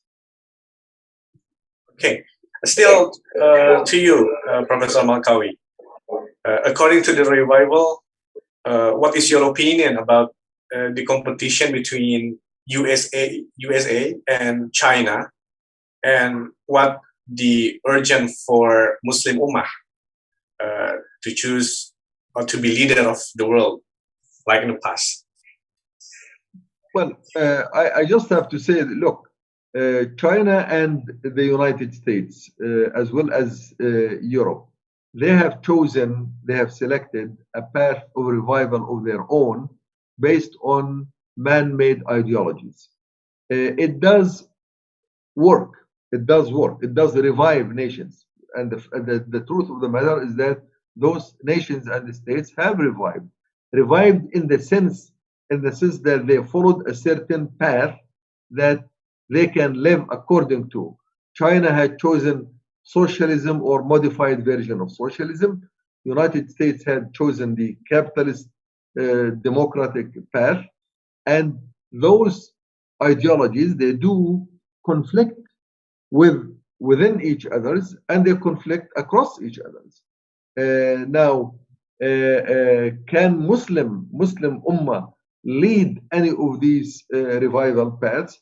In principle, theoretically speaking, yes. Practically speaking, no, because Muslims do have absolute strong faith in the Aqidah of Islam. So there is no way in the world that a Muslim Ummah or a Muslim nation can adopt socialism or capitalism as complete, comprehensive ideology and foundation of revival. They can't. They tried that and they failed, because there is always a contradiction between what the mind believes in and what the mind actually performs.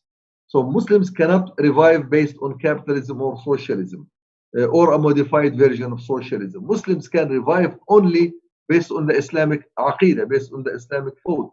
And they have to use Islam and only Islam to derive all the laws of economy and social life and political life. You cannot have Islam. You cannot have split personalities. It's as simple as that.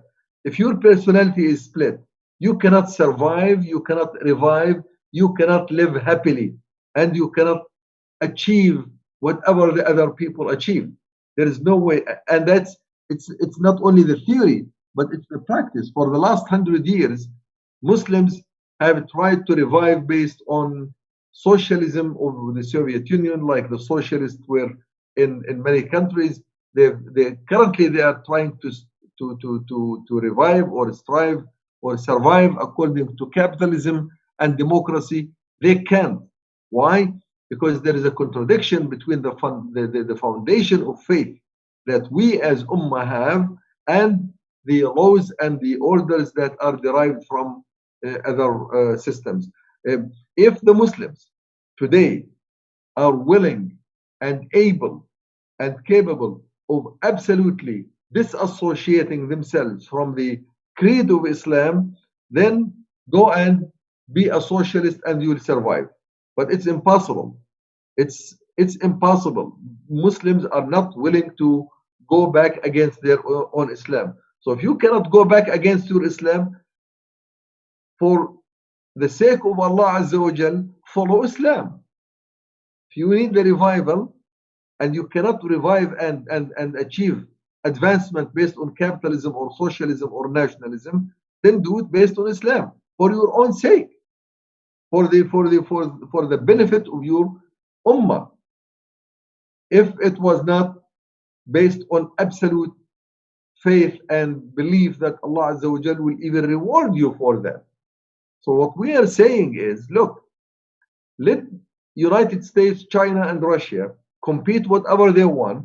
Now they dominate the world order. If you want to be part of this world, not necessarily the absolute dominant currently, but at least to be part of the world, you compete on your own, you have your own path, follow Islam and only Islam. It puts you on the path of revival. Today, I want to conclude with this statement, at least to say this: Muslim Ummah is not even on the path of revival. So no matter how long it takes, it's not a matter of time. It can take you 100 more years and you will not revive because you are not on the path. You have not taken a correct path of revival.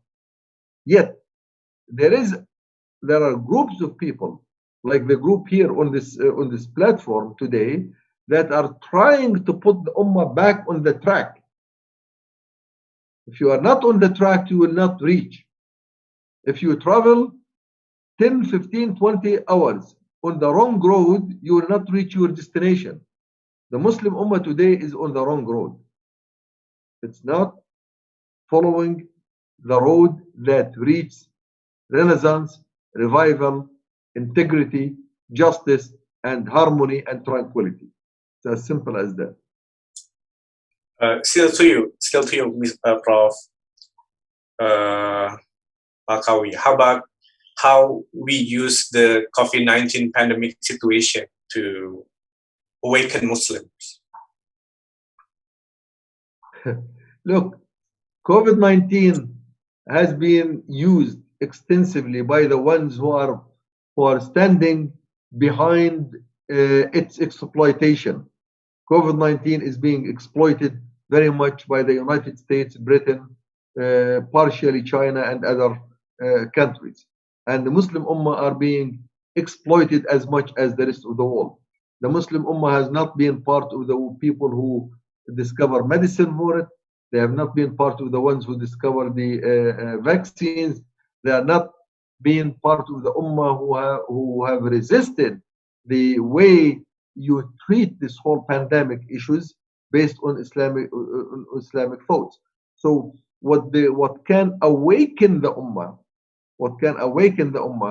is not only the crisis of this pandemic, but the crisis and the disasters and the catastrophes that had happened to the Ummah itself throughout the last 100 years since the collapse of the Khilafah state in Istanbul. That's what should awaken the Ummah. The loss of Palestine is to awaken the Ummah. The mass destruction of the resources of the Ummah in Syria and Libya and Yemen, that should awaken the Ummah.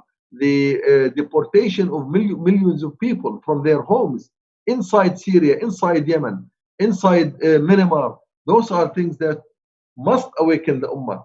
The blood of a Muslim, a single blood of a Muslim, as the Prophet ﷺ pointed out, that the blood of a Muslim is more dear to Allah Azza wa Jal than the Kaaba itself. That should awaken the Ummah. The poverty, where the majority of the poor people in the world are Muslims, at the time when the richest countries in the world are Muslim countries. That should awaken the Ummah.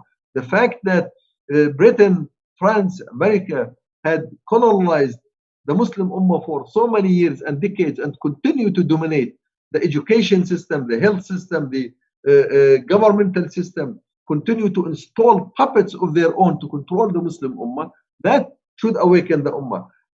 The absence of the Islamic rules in the society and this issue of God, Allah Azza wa Jal being the one and only one Rabb to be obeyed, that should awaken the Ummah. The Ummah had lost the ability to install and use the Quran in their life. That should awaken the Ummah. The Ummah had lost the fact that Muhammad sallallahu alaihi wasallam is the leader. We say it, all the Muslims, they say Muhammad is our leader. Qa'iduna Muhammad, they keep saying. But at the time when they have a chance, like in the Arab Revolution in spring, they go back to the civil state, the Dawla al-Madani civil state to organize their life. That should awaken the Ummah. So there are so many catastrophes that have impacted each and every aspect of Islam within the Ummah that did not awaken the Ummah. Something is seriously wrong. That's seriously wrong. That leadership, Islamic leadership, by a group that should be, as Brother Jamal alluded to, that should be adopted by the Ummah and supported. Look, the Ummah, you cannot, as an Ummah, all of you lead the path to survive, to revival. You need a leadership, but that leadership needs your support because we are on the path. Look, we have followed the best path to revive. We have explored each and every idea. We have took into consideration all possibilities, economic, financial, political, social, ideological, thinking-wise. We have developed a set of literature that can easily guide, but we need the support of the Ummah and we are willing to lead. We are willing to sacrifice for this leadership. We are not asking the Ummah to sacrifice. We are asking the Ummah to at least be on the path of revival. Okay, thank you very much, Professor. Right, I go back to Mr. Harwood. From the box, I have a question. How do you see the possibility of change in the Western world in regard with capitalism issue and their potential acceptance of Islamic values? Please. I think the key is that we have to see and show the actual real change in the Muslim world. Now, why do I say this? Is because although the West supposedly has a tradition of debate and intellectual understanding and study, and there's respect in some of the universities and so on, the reality today is that there is something called a war on terror, which is really a war on Islam. And this is really an extension of a war on religion as well, because, you know, the secular foundations of capitalism basically pushed aside completely the notion that what your belief is in terms of existence of a creator, whether you believed in that or not, you had to put that aside, and you had to let mankind, you let the humans, those in parliament, make the decisions and put the rules and laws. And that's the foundation of this secular, capitalist, liberal, democratic state. You know, so religion is marginalized, and you can see it today because the churches are closing. They're converting them into flats and apartments and things like this. They're selling the land because people are not going to church, because the whole public opinion, the whole society is built against, you know, solutions and ideas and beliefs based on the existence of God. Now, a few years ago, I was in a debate, and the audience were members of the Conservative Party. They were young members of the Conservative Party. And in that debate, I actually explained the Islamic taxation system. And I talked about its simplicity, the fact that it was very low, the concept of the circulation of wealth and so on. And I actually, probably the only time in my life, had a non-Muslim audience. They were cheering and they were clapping. And this I thought was quite amazing because I'm not particularly a good speaker. And, you know, and even more so, you know, that these conservatives, members of the Conservative Party, would be so happy. But it was a false idea because they were not interested in Islam, and they're not interested in Islamic solutions. They were just interested that a Muslim would propound what they believe in, which is low taxation. Of course, they're deceived because they have very, very high taxation. And, you know, they talk about low taxation, but in fact, they don't do it. So the fact of the matter is that I could debate, I could argue about gold and silver currency. I can look at historical examples of stability and other things like this until the world sees the Khilafah system in terms of its rules and laws and economy and social system and harmony and solving of issues like racism and all of these matters, until they actually see it actually applied, they're not going to be sitting up and taking note. Because what they have now is they have, you know, awful examples like Daesh or ISIS and what have you, which are presented as Islam, you know, and they say that, look what happened. And they also have these awful examples of these tyrants and regimes in the Muslim world, which are exploiting the people as much as we see in the Western world. And they say that that is all that Islam is offering. So our history books, our civilization, everything that Islam has shown and taught us is basically marginalized and pushed aside. So there's little wonder that there's not so much interest in Islam ideologically by the non-Muslims, because their whole system is geared, as Muhammad Malkawi said, is geared towards, you know, expelling that from our history and pushing it aside and away from our minds. So really it comes down to the Muslims to reestablish our deen and to present that to the world and to carry it to the world. And that's the way that Islam spread previously. And of course we saw the Prophet sallallahu alaihi wasallam in a few short years from the establishment of the state in Medina that it spread so far and wide. Whereas in Mecca, the best of all men, the best of Sahaba, had such a small impact in terms of the numbers of people embracing Islam. It wasn't until the state was established in Medina that we could see such a widespread spread of Islam globally. Right, thank you. Still to you, Mr. Jamal Harwood, the question from the box. What do you think of a welfare state? Please. I touched on this earlier, and that a welfare state is really just a compromise from capitalism, which means that its time is numbered, you know, because they don't like these compromises. The capitalists have been, you know, working to cut it back, you know, cut down the benefit, cut down everything as much as possible. So, you know, one should not feel that this is an answer. But the point is that, you know, you have to fundamentally ask, why is it that there's a lack of jobs? You know, why is it that families are broken down?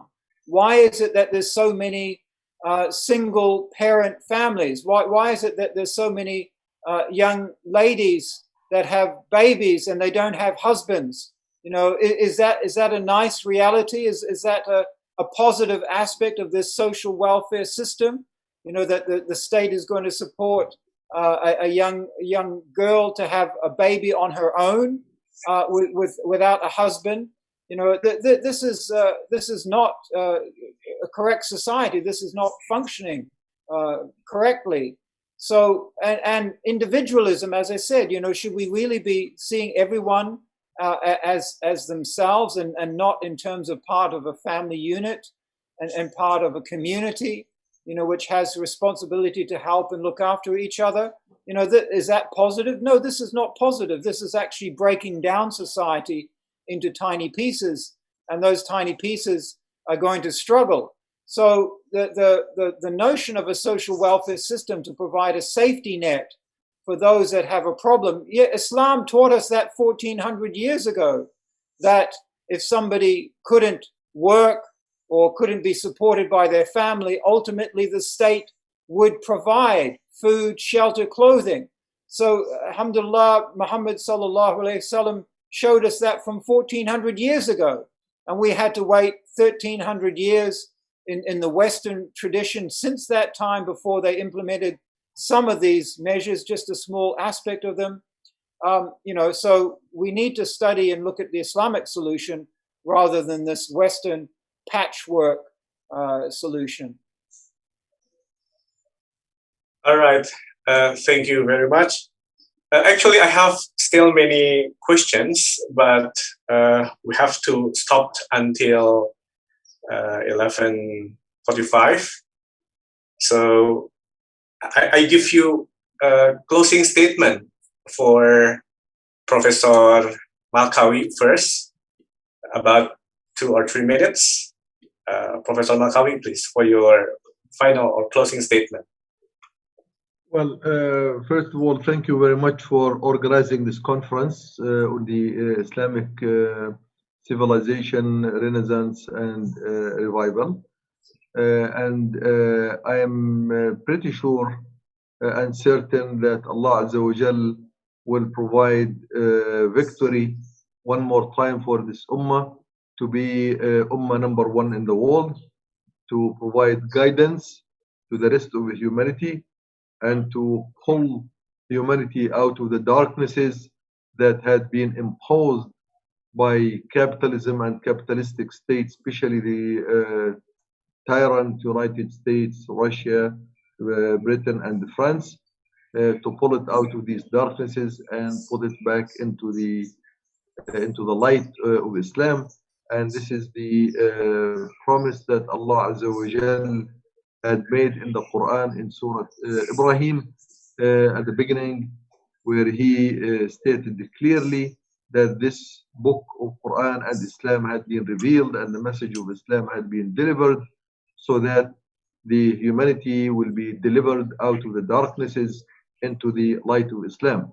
And we, inshallah, will We are committed, we are on this path until Allah Azza wa Jal provides the ultimate victory, as Muhammad sallallahu alayhi wasallam vowed when he was in Mecca, when he was asked to compromise and look for other alternatives, and he mentioned that I am on this path, I will continue this until Allah Azza wa Jal make it prevail, or this neck departs this head departs my neck.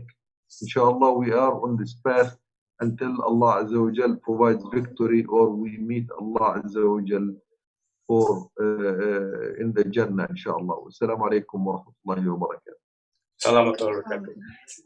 Mr. Harwood, please, your closing statement. 2 or 3 minutes, please. Bismillahirrahmanirrahim. Again, also, Jazakumullah khair for organizing this event. I think it's very important that we discuss and debate these issues. And again, my message for all the participants is that, you know, please work with us, go to your families, your communities, the people that you know, and pass this type of message and become active in calling for this deen, because it's not just going to happen. It requires this effort, and it's going to require much effort from all of us. You know, I think when you look at the Western world and you look at capitalism, it's like an illusion. It's like a dream, because people say we have prosperity. People say that we have wealth. We have technological development, you know, that we're so much better than we were, you know, 50 years ago, 100 years ago, and so on and so forth. And it's true that there has been some development in society in many areas, you know, for example, like in the areas of industry and technology and so on. But the notion that it is helping everyone has been clearly exposed. And you only need to look at the cities which are crumbling, the infrastructure which is breaking down, and the growing poverty and inequity that people are suffering from. So we see this in the Muslim world, but we are also increasingly seeing it in London, in New York, in Paris, in Western capitals, you know, where they don't have any concern for their public, for their citizens.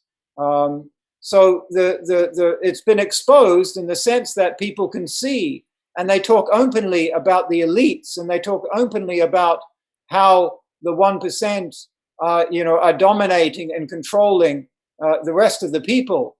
So the idea that capitalism is really for all of mankind is false, and is being clearly exposed as being false. This is actually a system for a very small percentage to exploit the masses.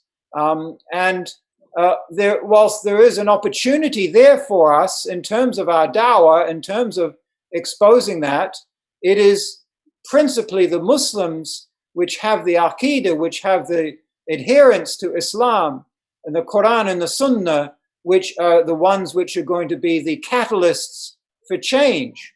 So the non-Muslims, sadly, are going to continue with this deception, like the deception of the COVID virus and the solutions which they put, you know, they're locking down societies and stealing people's businesses and forcing people out of work. You know, people are waking up to what that actually is meant. But again, it is down to the Muslims to actually show the solution, which means in our lands, in our societies where Islam was previously, where the Khilafah was the dominant ideology for hundreds and hundreds of years, it is for us really to present that example and bring back that system. And then to carry it through dawah and jihad around the world once again. But there is a great opportunity for this dawah once this Islam is re-established. So this is really the challenge that we are facing today. Wa sallallahu Sayyid Muhammad wa hamdulillahi rabbil alameen. All right, ladies and gentlemen, before we end the conference, we would like to have our closing prayer Professor Malkawi, do you mind to lead us to pray together? Professor? Okay, thank you, بسم Professor. الله الرحمن الرحيم والصلاة والسلام على رسول الكريم.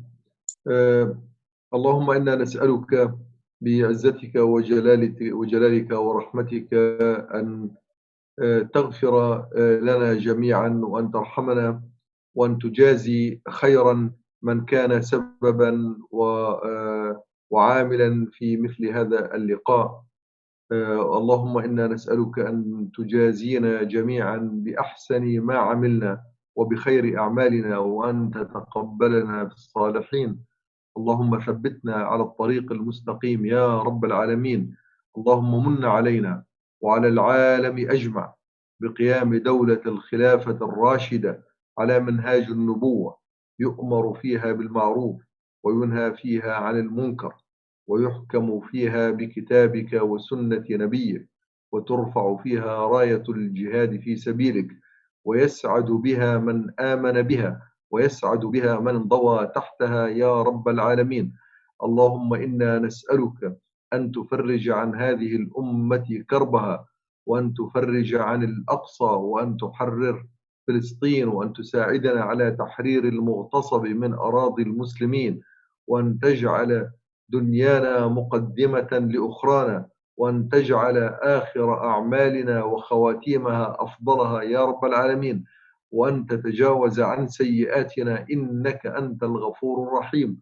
وصل اللهم على محمد وعلى آل محمد كما صليت وسلمت وباركت على إبراهيم وعلى آل إبراهيم في العالمين إنك حميد مجيد. والسلام عليكم ورحمة الله وبركاته وآخر دعوانا أن الحمد لله رب العالمين.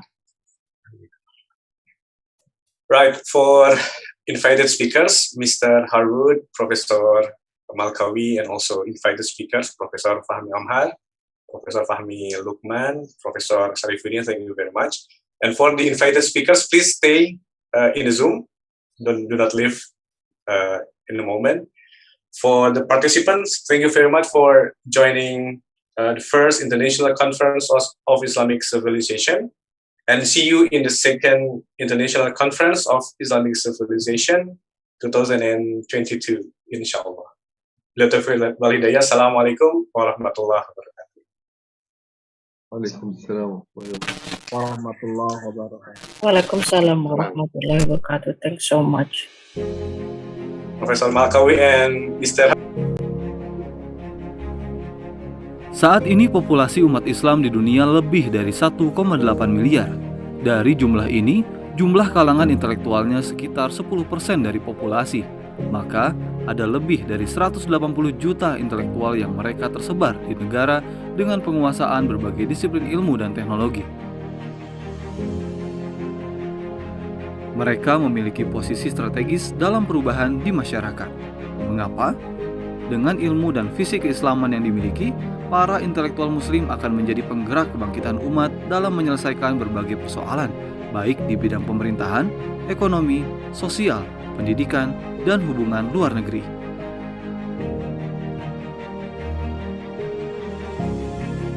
Sungguh, Islam telah memberikan arah untuk apa sebenarnya sains dan teknologi itu ada.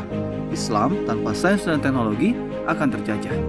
Sains dan teknologi tanpa Islam akan menjajah. Islam yang memadu sains dan teknologi akan membebaskan manusia dari penjajahan.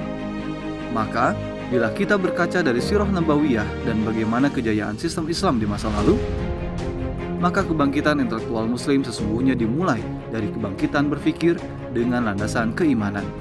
Sehingga kebangkitan ini akan melahirkan kontribusi bagi tegaknya sebuah masyarakat baru, yaitu masyarakat Islam. Hal ini diawali saat Nabi SAW memulai mengubah persepsi individu dengan menanamkan kalimat tauhid.